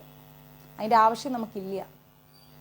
അങ്ങനെ നമ്മൾ ചെയ്യുന്തോറും നമ്മുടെ ജീവിതത്തിൽ പ്രശ്നങ്ങൾ ഉണ്ടായിക്കൊണ്ടേയിരിക്കും. ജീവിതത്തിൽ പ്രശ്നങ്ങൾ വേണ്ട എന്ന് ആഗ്രഹിക്കുന്ന വ്യക്തികൾ ഒന്നിലും ഇടപെടാതെ മിണ്ടാണ്ട് അവനവൻ്റെ കാര്യം നോക്കിക്കൊണ്ടിരിക്കുക. അല്ലെങ്കിൽ പണി നമുക്ക് പാലും വെള്ളത്തിൽ കിട്ടും. കാരണം നമ്മൾ ഭഗവാനെ അറിഞ്ഞവരാണ്. മനസ്സിലായില്ലേ? എൻ്റെ മകൻ്റെ സുഹൃത്തുക്കൾക്ക് അറിയില്ല എൻ്റെ വീട്ടിലെ നിയമങ്ങൾ എന്താണെന്നുള്ളത്. അതുകൊണ്ട് അവരെ ഭാഗത്തുനിന്ന് ഒരു തെറ്റ് പറ്റിയാൽ ഞാൻ ക്ഷമിക്കും. പക്ഷെ എൻ്റെ മകനറിയാം എൻ്റെ വീട്ടിലെ നിയമങ്ങൾ എന്താണ്. അത് തെറ്റിച്ചാൽ അവനിട്ട് കിട്ടും. ഇതാണ് ഭഗവാനും ഭക്തരുമായിട്ടുള്ള ബന്ധം. ഭഗവാനെ അറിയാത്തവരെന്ത് തെറ്റ് ചെയ്താലും ഭഗവാൻ ക്ഷമിക്കും. പക്ഷെ ഭഗവാനെ അറിയുന്ന ഭക്തരായിരിക്കുന്ന വ്യക്തികൾ, നമ്മളെപ്പോലെ ഭക്തി പ്രാക്ടീസ് ചെയ്യുന്നവർ തെറ്റ് ചെയ്താൽ ഭഗവാൻ ക്ഷമിക്കില്ല. ഭഗവാൻ പണി തരും, നമുക്ക് എടുത്താൽ പൊങ്ങാത്ത പണി തരും. അത് നമ്മുടെ ജീവിതത്തിൻ്റെ ഏത് സാഹചര്യത്തിലിട്ട് നമുക്കിട്ട് പൊട്ടിക്കുന്നു നമുക്ക് പറയാൻ പറ്റൂല. മനസ്സിലായില്ലേ? അതുകൊണ്ട് നമ്മൾ ആവശ്യമില്ലാത്ത പ്രശ്നങ്ങൾ ജീവിതത്തിൽ വഴിച്ചഴിച്ച് വെക്കരുത്. നമ്മൾ നമ്മുടെ കാര്യം നോക്കുക, ഭഗവാന്റെ കാര്യം നോക്കുക. അതിൻ്റെ അപ്പുറത്തേക്ക് ആരെന്ത് എങ്ങനെ ഏത് രീതി നോക്കേ വേണ്ട. നമ്മളായി നമ്മുടെ പാടായി. ആ രീതിയിൽ മുന്നോട്ട് പോയാൽ ശാന്തി, സമാധാനം, ഐശ്വര്യം എല്ലാം ജീവിതത്തിൽ വരും. നമുക്കൊരു കാര്യം നടക്കണമെങ്കിൽ പോലും ഭഗവാൻ കൂടെ നിൽക്കും. അല്ലാതെ എന്തെങ്കിലും കാര്യം നടക്കാനുണ്ടാകുമ്പോൾ മാത്രം ഭഗവാന്റെ അടുത്ത് പോയിരുന്ന് വർത്താനം പറഞ്ഞിട്ട് കാര്യമില്ല, നടക്കൂല. നമ്മളെങ്ങനെ തലയിട്ടടിച്ചാലും നടക്കൂല. മനസ്സിലായോ? എന്നാൽ ബ്രാഹ്മണ്യത്തിന്റെ ആ പരിമിത വിജ്ഞാനത്തിനപ്പുറം കടന്ന് പരംപുരുഷനായ ഭഗവാനെ അറിയുന്നവനാണ് കൃഷ്ണാവബോധമുള്ളവൻ അഥവാ വൈഷ്ണവൻ. ബ്രാഹ്മണനേക്കാൾ മുകളിലാണ് വൈഷ്ണവൻ. ബ്രാഹ്മണൻ എന്ന് പറഞ്ഞു കഴിഞ്ഞാൽ ഉയർന്ന സ്ഥാനമാണ്, അതിലും മുകളിലാണ് വൈഷ്ണവൻ. കാരണം എന്താ, വൈഷ്ണവൻ എന്ന് പറഞ്ഞാൽ ഭഗവാനെ അറിയാൻ ശ്രമിക്കുന്നവനാണ്. ഭഗവാനെ അറിയുന്ന ഒരു വ്യക്തി മറ്റൊരു കാര്യത്തിലും ശ്രദ്ധ കൊടുക്കില്ല. നിശബ്ദതയായിരിക്കും അവൻ്റെ ആൻസർ. അവൻ മിണ്ടാതിരിക്കും ഭഗവാന്റെ കാര്യം നോക്കിക്കൊണ്ട്. ആരൊക്കെ എന്തൊക്കെ, ഇപ്പം ഞാൻ സ്റ്റുഡിയോയിലേക്കൊക്കെ പോണ സമയത്ത് ചില സമയത്ത് ഞാൻ കയറിയിരുന്ന് ഹെഡ്സെറ്റ് ഇടുമ്പോഴേക്കും അതിൻ്റെ തൊട്ട് മുമ്പേ സ്റ്റുഡിയോയിൽ വർക്ക് ചെയ്തിട്ട് പോയ ആളായിരിക്കും. അവരെക്കുറിച്ച് സൗണ്ട് എഞ്ചിനീയർ എന്തെങ്കിലുമൊക്കെ പറയും. അപ്പോൾ ഞാൻ പറയും, അണ്ണ ഒരു നിമിഷം അണ്ണ, നമ്മ വേല പാത്തുക്കളാണ്, എനിക്ക് ടൈമില്ലണ്ണ, സീക്കിരം കിളമ്പണം അണ്ണ. ഇതാണ് ഞാൻ കൊടുക്കുന്ന ആൻസർ. എനിക്ക് സമയമില്ല, നിങ്ങളിപ്പോൾ അവരെക്കുറിച്ച് എന്നോട് സംസാരിക്കാതിരിക്കും, എനിക്ക് ഒട്ടും സമയമില്ല ചേട്ടാ, എനിക്ക് ഇത് തീർത്തിട്ട് വേണം എനിക്ക് പോകാൻ വേണ്ടിയിട്ട് എന്നും പറഞ്ഞിട്ട് ആ സംസാരം ഞാൻ അവിടെ സ്റ്റോപ്പ് ചെയ്യിക്കും. എന്തിനത് കേൾക്കാൻ നിൽക്കുന്നത്? അത് കേൾക്കാൻ നിന്നിട്ട് വെറുതെ നമ്മളെന്തിനാണ് നമ്മളുടെ ജീവിതത്തിലെ പുണ്യം കളയുന്നത്? ആരെങ്കിലും എന്തെങ്കിലും പറയാൻ വന്നാൽ പോലും നമ്മൾ ആ ഭാഗത്തേക്ക് ചിന്തിക്കേണ്ട. നമ്മളെ കാര്യം നോക്കി മുന്നോട്ട് അങ്ങോട്ട് പോവുക. അത്രയും ചെയ്താൽ മതി. അത് കേൾക്കാനുള്ള സമയം നമ്മൾ കൊടുക്കരുത്. നമ്മുടെ ജീവിതത്തിലെ പുണ്യം നഷ്ടപ്പെട്ടു പോകും. നമുക്കൊരു കാര്യം നടക്കണമെന്ന് വിചാരിച്ച് നിൽക്കുന്ന സമയത്ത് ആ കാര്യം ബ്ലോക്കാക്കും ഭഗവാൻ. അതുകൊണ്ട് ആരെയും കുറിച്ച് പറയുന്നത് കേൾക്കാനും നിൽക്കണ്ട, പറയാനും നിൽക്കണ്ട, ചോദിക്കാനും നിൽക്കണ്ട, അറിയാനും നിൽക്കണ്ട. കൃഷ്ണനെ കുറിച്ച് പറയുന്നുണ്ടോ, പറഞ്ഞോളൂ, കേൾക്കാൻ റെഡിയാന്ന് പറയണം. ഞാനിപ്പോൾ സ്റ്റുഡിയോയിലൊക്കെ പോയി കഴിഞ്ഞാൽ അങ്ങനെയാണ്. ആരെങ്കിലും എന്തെങ്കിലും പറയാൻ വരുമ്പോൾ തന്നെ ഞാൻ പറയും, ചേട്ടാ പ്ലീസ് നമുക്ക് വേറെ എന്തെങ്കിലും സംസാരിക്കാൻ, എന്താ പറയുക, എനിക്ക് സമയമില്ല, അതുകൊണ്ടാണ് എനിക്ക് പെട്ടെന്ന് ഇറങ്ങണം ചേട്ടാന്ന് പറയും. അങ്ങനെയാണ്, കേൾക്കാൻ നിൽക്കില്ല. ലൊക്കേഷനിലും അത് തന്നെ. പോകുമ്പോൾ കൗണ്ടറും കൊണ്ട് അങ്ങ് പോകും, ഇല്ലെങ്കിൽ ഗീത എടുത്ത് കയ്യിൽ വെക്കും, അല്ലെങ്കിൽ വേറെ എന്തെങ്കിലും ബുക്സ് എടുത്ത് കയ്യിൽ വെക്കും. എന്നിട്ട് അവർ പറയും, എപ്പോൾ பார்த்தாலும் പഠിച്ചിട്ടേ ഇരിக்கிறீங்க. ഞാൻ പറയാം, എനിക്ക് പഠിക്കാൻ മീൻസ് വായിക്കാന്നാണ് അർത്ഥം. ഞാൻ പറയാം, അതെ എനിക്ക് ക്ലാസ് എടുക്കണ്ടേ, ഇവിടെ ഷൂട്ട് നടക്കാത്ത സമയത്ത്, എനിക്ക് ഇതില്ലാത്ത സമയത്തല്ലേ എനിക്ക് അവിടെ ചെന്നിട്ട് ക്ലാസ് എടുക്കാൻ പറ്റുമോ, അപ്പോൾ ഇവിടെ ഇരുന്ന് പഠിക്കാമല്ലോ ആ സമയം കൊണ്ട് എന്ന് പറയും. അതേസമയം അവിടെ തൊട്ടപ്പുറത്ത് നിന്ന് ഭയങ്കര കുറ്റപ്പെടുത്തലായിരിക്കും. ചിലപ്പം അവിടെ അങ്ങ് ഇരുന്നിട്ട്, അയ്യോ അവരങ്ങനെയായിരുന്നു, അവരിങ്ങനെയായിരുന്നു. ഞാൻ പറയും, ഞാൻ നോക്കട്ടെ ഇവിടെ എവിടെയും വല്ല കാപ്പിയും കിട്ടുമോ നോക്കട്ടെ, ഒന്ന് അന്വേഷിച്ചിട്ട് വരാട്ടോ എന്ന് പറയുമ്പോൾ എല്ലാ സ്ഥലം ഞാൻ കാലിയാക്കും. കാരണം വേണ്ട, ഓരോ പടി നമ്മൾ കയറിക്കൊണ്ടിരിക്കുകയാണ് കൃഷ്ണാവബോധത്തിൽ. ഇനി അത് താഴേക്ക് നമ്മൾ ഇറങ്ങണ്ട, താഴേക്ക് നമ്മൾ തിരിച്ചിറങ്ങണ്ട, കയറിയ പടി നമ്മൾ ഇറങ്ങണ്ട. ഓക്കെ അമ്മ, തിരിച്ചിറങ്ങാൻ നിൽക്കണ്ട നമ്മൾ. എന്തിനാ അത്? കഷ്ടപ്പെട്ടല്ലേ നമ്മളൊരു 10 പടി കയറിയത്.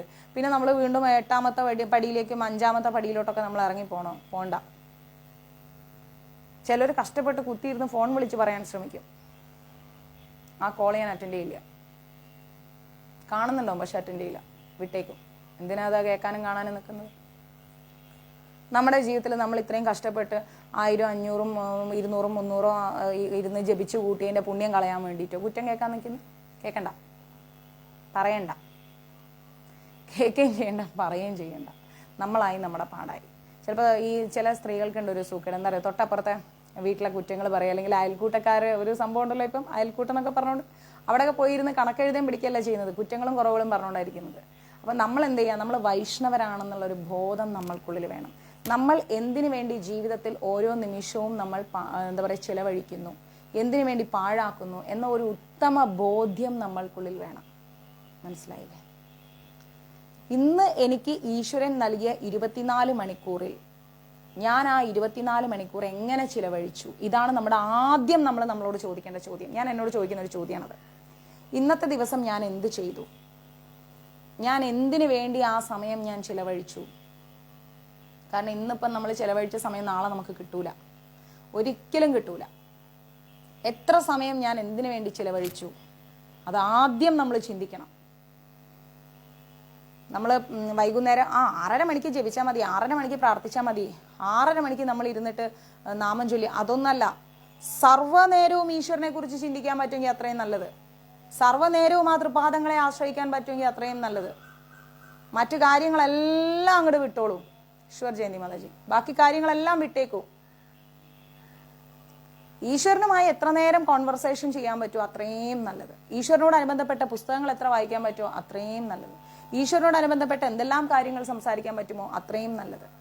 മറ്റു കാര്യങ്ങളെക്കുറിച്ച് വിട്ടേക്കൂ, ചിന്തിക്കേണ്ട. മനസ്സിലായില്ലേ? മറ്റുള്ള ഒരു കാര്യത്തെക്കുറിച്ചും നമ്മൾ എന്ത് ചെയ്യരുത്? ചിന്തിക്കരുത്. അങ്ങനെ നമ്മൾ ഓരോ നിമിഷവും ഭഗവാനോട് അടുക്കുകയാണെങ്കിൽ നമ്മുടെ ജീവിതത്തിൽ ഒരു പ്രതിസന്ധി വരുമ്പം, ഒരു വിഷമം വരുമ്പം ഈ പറഞ്ഞ ആളുകൾ ആരും നമ്മളെ സഹായിക്കില്ല. പരിമിതികളുണ്ട് ആർക്കും എന്തിനും എവിടെയും സഹായിക്കുന്നതിന്. ആ പരിമിതികൾക്ക് അപ്പുറവും കൃഷ്ണൻ സഹായിക്കാനെത്തും, നിശ്ചയമായിട്ടും സഹായിക്കാനെത്തും, ഉറപ്പായിട്ടും സഹായിക്കാനെത്തും. എന്താപത്താണ് മുന്നിൽ നമ്മളെ കാത്തിരിക്കണം നമുക്ക് പറയാൻ പറ്റില്ല. ഇപ്പം രാജ്മോഹൻ ചേട്ടൻ്റെ അവർ വിചാരിച്ചു അവരുടെ മകൻ അടുത്ത മാസം അമേരിക്കയിൽ പോകാൻ എല്ലാം റെഡിയാക്കി വെച്ചിട്ട് ഈ മാസം മരിച്ചു പോകുന്നു ആക്സിഡൻറ്റിൽ. ഒരിക്കലും ഇല്ല അല്ലേ? അപ്പം നമ്മുടെ ജീവിതത്തിൽ നമ്മളെ കാത്തിരിക്കുന്ന ഓരോ ആപത്തും ഓരോ കാൽച്ചുവട്ടിലും എന്ത് ആപത്ത് നമ്മളെ കാത്തിരിക്കുന്നു എന്ന് നമുക്ക് അറിഞ്ഞുകൂടാ. ആ ആപത്തിൽ ഭഗവാൻ തുണയായിരിക്കണമെങ്കിൽ നമ്മൾ ജീവിക്കുന്ന രീതിയും കൃത്യമായിരിക്കണം. നമ്മുടെ മനസ്സും നമ്മുടെ ചിന്തയും ഒന്നും മലിനമാവരുത്. നമ്മൾ എന്തിനു വേണ്ടി ഓരോ നിമിഷവും ചിലവഴിക്കുന്നു എന്നുള്ള ഉത്തമ ബോധ്യം നമ്മൾക്കുള്ളിൽ വേണം. നമ്മൾ ചെയ്യേണ്ട ജോലി ചെയ്യുക, നമ്മൾ വായിക്കേണ്ട പുസ്തകങ്ങൾ വായിക്കുക. എല്ലാവർക്കും ഞാൻ പുസ്തകങ്ങൾ അയച്ചു തന്നിട്ടില്ലേ? വായിക്കുക, ജപിക്കുക, ഭഗവാന്റെ അവിടെയൊക്കെ ക്ലീൻ ചെയ്യാൻ വേണ്ടിയിട്ട് നിൽക്കുക. എന്തെങ്കിലും നല്ല പലഹാരങ്ങൾ എന്തുണ്ടാക്കി ഭഗവാന് നിവേദിക്കുക, ക്ലിക്കർ എടുക്കുക, ജപിക്കുക, നല്ലത് ചിന്തിക്കുക.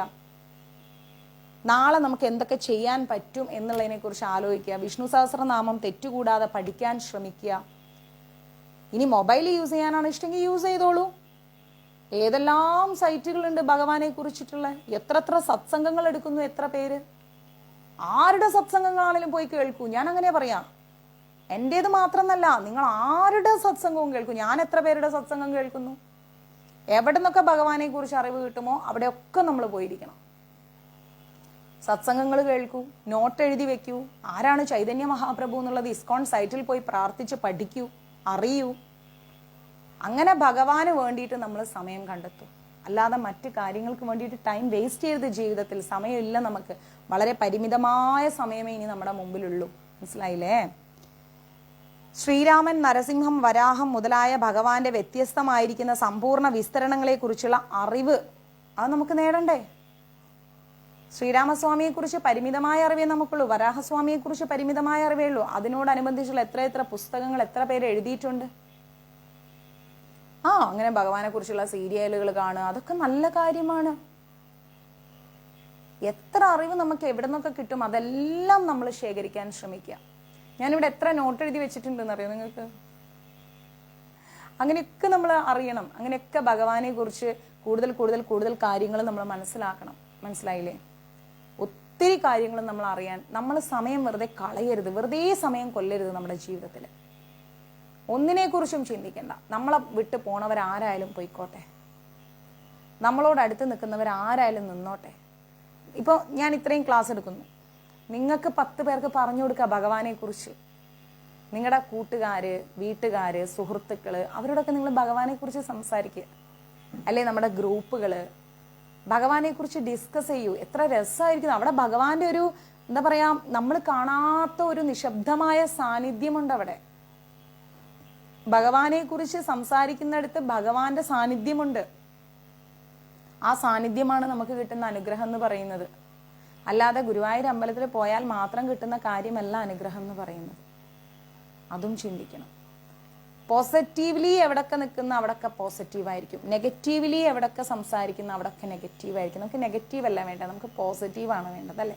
കൃഷ്ണനാണ് വേണ്ടത്, മായയല്ല വേണ്ടത്. കൃഷ്ണനെയാണ് നമ്മൾ ഉൾക്കൊള്ളേണ്ടത്. കൃഷ്ണനോടാണ് നമ്മൾ അടുക്കേണ്ടത്. കൃഷ്ണനാണ് നമ്മൾ ആശ്രയിക്കുന്നത്. അല്ലേ? അതെ, നമ്മൾ കുറേ സമയം കളഞ്ഞിട്ടുണ്ട് ജീവിതത്തിൽ. ഇഷ്ടം പോലെ സമയം കളഞ്ഞിട്ടുണ്ട്. ഇനി നമ്മൾ സമയം കളയരുത്. ഇന്ന് മുതലെങ്കിലും നമ്മൾ നമ്മുടെ ജീവിതത്തിൽ ഒന്നിനു വേണ്ടിയും സമയം കളയരുത്. ഭഗവാനെ കുറിച്ചല്ലാത്ത ഒരു കാര്യത്തെക്കുറിച്ച് നമ്മൾ സംസാരിക്കും ചെയ്യരുത്, നമുക്ക് കേൾക്കും ചെയ്യണ്ട. അങ്ങനെ ഒരു സ്ട്രോങ് ഡിസിഷൻ നമ്മുടെ ജീവിതത്തിൽ എടുത്തു നോക്ക്. നല്ല സ്ട്രോങ് ആയിട്ടുള്ള ഒരു ഡിസിഷൻ എടുത്തു നോക്ക്. എനിക്ക് ഭഗവാനെ കുറിച്ചുള്ള എന്തെങ്കിലും കാര്യം കേട്ടാൽ മതി, ഇനി മറ്റു കാര്യം കേൾക്കാൻ താല്പര്യമില്ല. അങ്ങനെ ഒരു തീരുമാനം എടുത്തു നോക്ക്. നമ്മൾ തന്നെ നമ്മുടെ ജീവിതത്തിൽ ഇങ്ങനെ ഉയർന്നു വരും.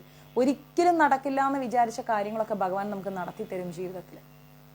അറിയാമോ? നിശ്ചയമായിട്ടും നടത്തിത്തരും. അല്ലാണ്ട് ഒരു പ്രശ്നം വരുമ്പോൾ ആശ്രയിക്കേണ്ട ഒരാളല്ല ഗുരുവായൂരപ്പൻ. സദാ ആ നാമത്തിൽ, ആ തിരുനാമത്തിൽ മനസ്സിനെ ഉറപ്പിച്ചു നിർത്തണം.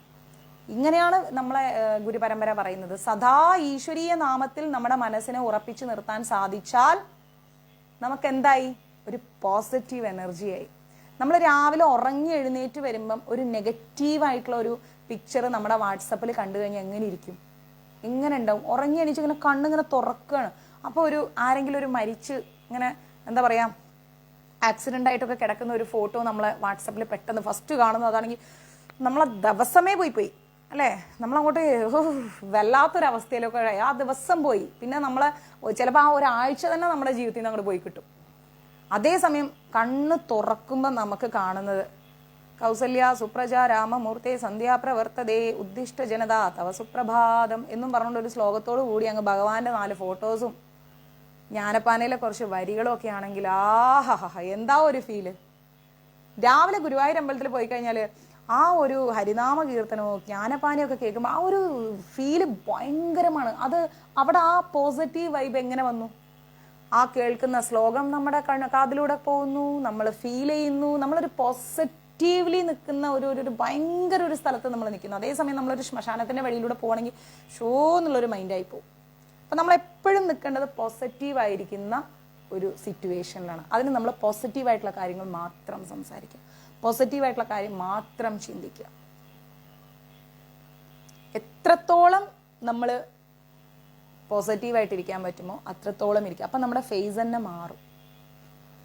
നെഗറ്റീവ്സ് കേട്ട് കേട്ട് കേട്ട് കേട്ട് കേട്ട് കേട്ട് കേട്ട് ലിലി മാതാജിയുടെ അമ്മയ്ക്ക് വേണ്ടി ഞാൻ പ്രാർത്ഥിക്കുന്നു. ഹരേ കൃഷ്ണ. ദിവസവും പ്രാർത്ഥിക്കുന്നു. ദിവ്യ എനിക്ക് മെസ്സേജ് അയച്ചിട്ടുണ്ട്. ടെൻഷനാവണ്ട, വിഷമിക്കാതിരിക്കും, ധൈര്യമായിട്ടിരിക്കും, കിച്ചൂടൻ കൈവിടില്ല. അപ്പം നമ്മൾ എന്ത് ചെയ്യാം? നമ്മൾക്കുള്ളിലുള്ള ആ ഒരു പോസിറ്റീവ് വൈബ്രേഷനെ നമ്മളെ ഒരാൾ കാണുമ്പം അവരെ കാണാൻ ഒരു എന്താ പറയുക, നമ്മളുടെ ഒരു എന്താ പറയുക, ഒരു നമ്മുടെ പ്രസൻസ് മറ്റൊരാൾക്ക് സന്തോഷം നൽകുന്നതാണെങ്കിൽ അതിനേക്കാൾ വലുത് എന്താ ഉള്ളത്? അല്ലേ? ഏറ്റവും സുഖകരമായ ഒരു അവസ്ഥ അതായിരിക്കും.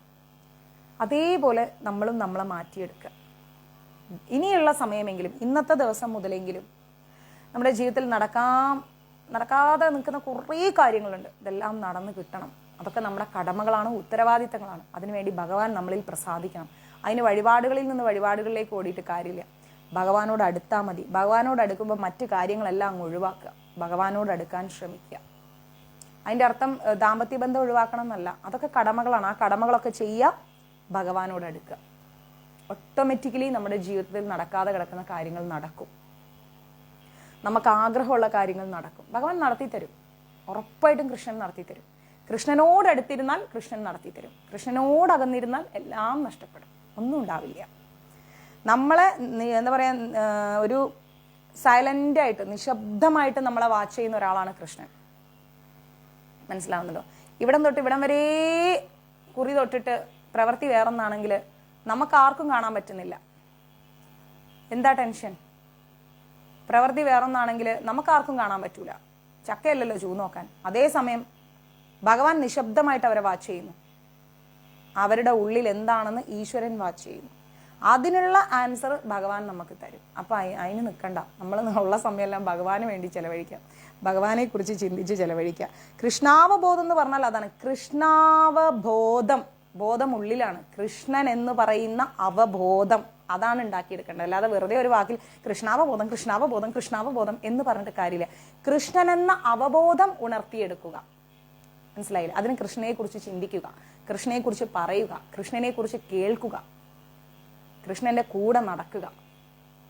അതിനെയാണ് കൃഷ്ണാവബോധം എന്ന് പറയുന്നത്.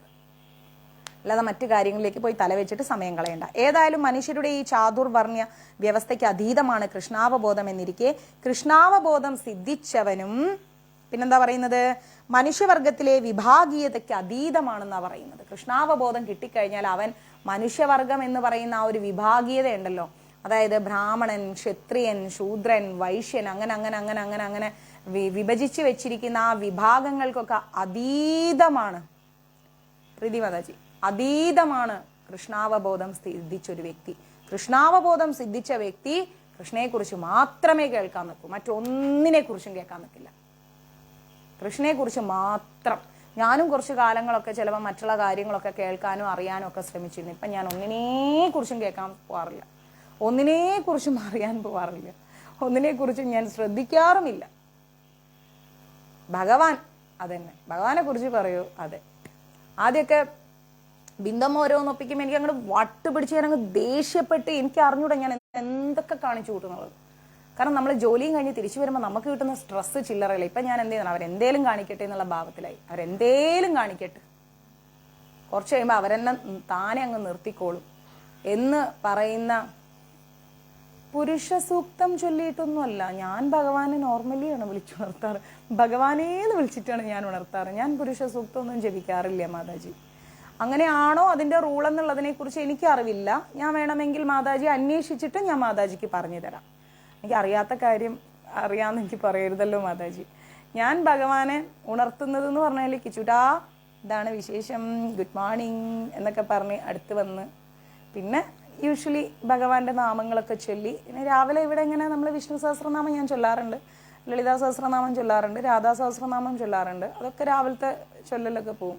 16 മാല, പിന്നെ ഭഗവാന്റെ കവചങ്ങൾ, നാരായണ കവചം അങ്ങനെയൊക്കെ ചൊല്ലി ഭഗവാനുമായി ബന്ധപ്പെട്ട കുറേ കാര്യങ്ങൾ. പിന്നെ ശ്രീരാമസ്വാമിയുടെ ഒരു കീർത്തനുണ്ട്, അതിൻ്റെ ഒരു ബുക്ക് ഇവിടെയുണ്ട്. അപ്പം അതൊക്കെ ചൊല്ലാറുണ്ട്. ഗണേശ ഭഗവാന്റെ കാര്യങ്ങൾ, അങ്ങനെ കുറച്ച് സംഭവങ്ങളൊക്കെ ചൊല്ലാനുണ്ട്. അതൊക്കെ ചൊല്ലുകയാണ് ചെയ്യാറ്. അപ്പോഴേക്കെന്നെ സമയം രാവിലെ 5:30-6 മണിയൊക്കെ. പിന്നെ ഞാൻ കിടന്നുറങ്ങും. പിന്നെ ഞാൻ 8 മണി 8:30 ആവാതെ കണ്ണുറക്കൂല. വർക്ക് ഉണ്ടെങ്കിൽ നേരത്തെ എണീറ്റ് പോകും. അങ്ങനെ എണീറ്റ് പോകും, കിടക്കാൻ നിൽക്കില്ല. അങ്ങനെയൊക്കെയാണ്. നേദ്യം വയ്ക്കുക, അതൊക്കെയാണ്. പുരുഷ സൂക്തം ഞാൻ ചൊല്ലാറില്ല മാതാജി. ഞാൻ വേണമെങ്കിൽ ചോദിച്ചിട്ട് മാതാജിയോട് പറഞ്ഞുതരാം അങ്ങനെയാണോ എന്നുള്ളത്. അങ്ങനെ ഒരു രീതി എനിക്ക് അറിഞ്ഞുകൂടാ, ഞാൻ ചെയ്യാറില്ല. ചോദിച്ചിട്ട് പറഞ്ഞുതരാം. അപ്പം നമ്മൾ എന്ത് ചെയ്യാം, അങ്ങനെയുള്ള ഇതിനെല്ലാത്തിനും അതീതമാണ് എന്തെന്ന് പറയുന്നത് കൃഷ്ണാവബോധം എന്ന് പറയുന്നത്. ജാതി, രാഷ്ട്രം, ഇനം തുടങ്ങിയവയിൽ ഏതിനെ മുൻനിർത്തിക്കൊണ്ടുള്ളതായാലും അങ്ങനെ തന്നെ. ഇനി അത് ജാതിയുടെ പേരിലായാലും ശരി, രാഷ്ട്രീയത്തിൻ്റെ പേരിലായാലും ശരി, മനുഷ്യനാണോ മൃഗമാണോ എന്നുള്ളതിനെ ചൊല്ലിയാണെങ്കിലും ശരി, മനുഷ്യ സമുദായത്തിൽ തന്നെ പല പല ജാതിയുടെയും മതത്തിൻ്റെയും പേരിലാണെങ്കിലും ശരി, ഇതിനെല്ലാത്തിനും മുകളിലാണ് കൃഷ്ണാവബോധം ലഭിച്ച ഒരാളെന്ന് പറയുന്നത്. അതിനേക്കാൾ വലുതായിട്ട് ഒന്നുമില്ല. അപ്പം ആ കൃഷ്ണനെക്കുറിച്ചുള്ള ഒരു അവബോധം അത് ഉണ്ടാക്കിയെടുക്കുക. അതിനുവേണ്ടി ആ ഒരു കൃഷ്ണാവബോധത്തിന് വേണ്ടിയുള്ളത് മാത്രമാവട്ടെ നമ്മുടെ സമയം. മറ്റൊന്നിനെ കുറിച്ചും ചിന്തിക്കേണ്ട. കൃഷ്ണാവബോധത്തിൽ മനസ്സുറപ്പിച്ച ഒരു വ്യക്തിയുടെ കാര്യങ്ങൾ ഓട്ടോമാറ്റിക്കലി നടക്കും, ഒരു സംശയമില്ല. ഭഗവാൻ കൂടെ ഉണ്ടാവും. യോഗം ക്ഷേമം വഹാമ്യഹ. ഭഗവാൻ അത് നടത്തിത്തരും. നമ്മൾ ചോദിക്കുക പോലും ചെയ്യണ്ട. ഭഗവാനെ കുറിച്ച് പറയാ, ഭഗവാനെ കുറിച്ച് കേൾക്കാം. മറ്റൊന്നിനെ കുറിച്ചും ചിന്തിക്കാനോ സംസാരിക്കാനോ പോകാത്ത ഒരാളാണെങ്കിൽ ഭഗവാൻ അത് കാണുന്നുണ്ട്, അറിയുന്നുണ്ട്. നമ്മുടെ ആവശ്യങ്ങൾ ഭഗവാൻ നടത്തിത്തരും.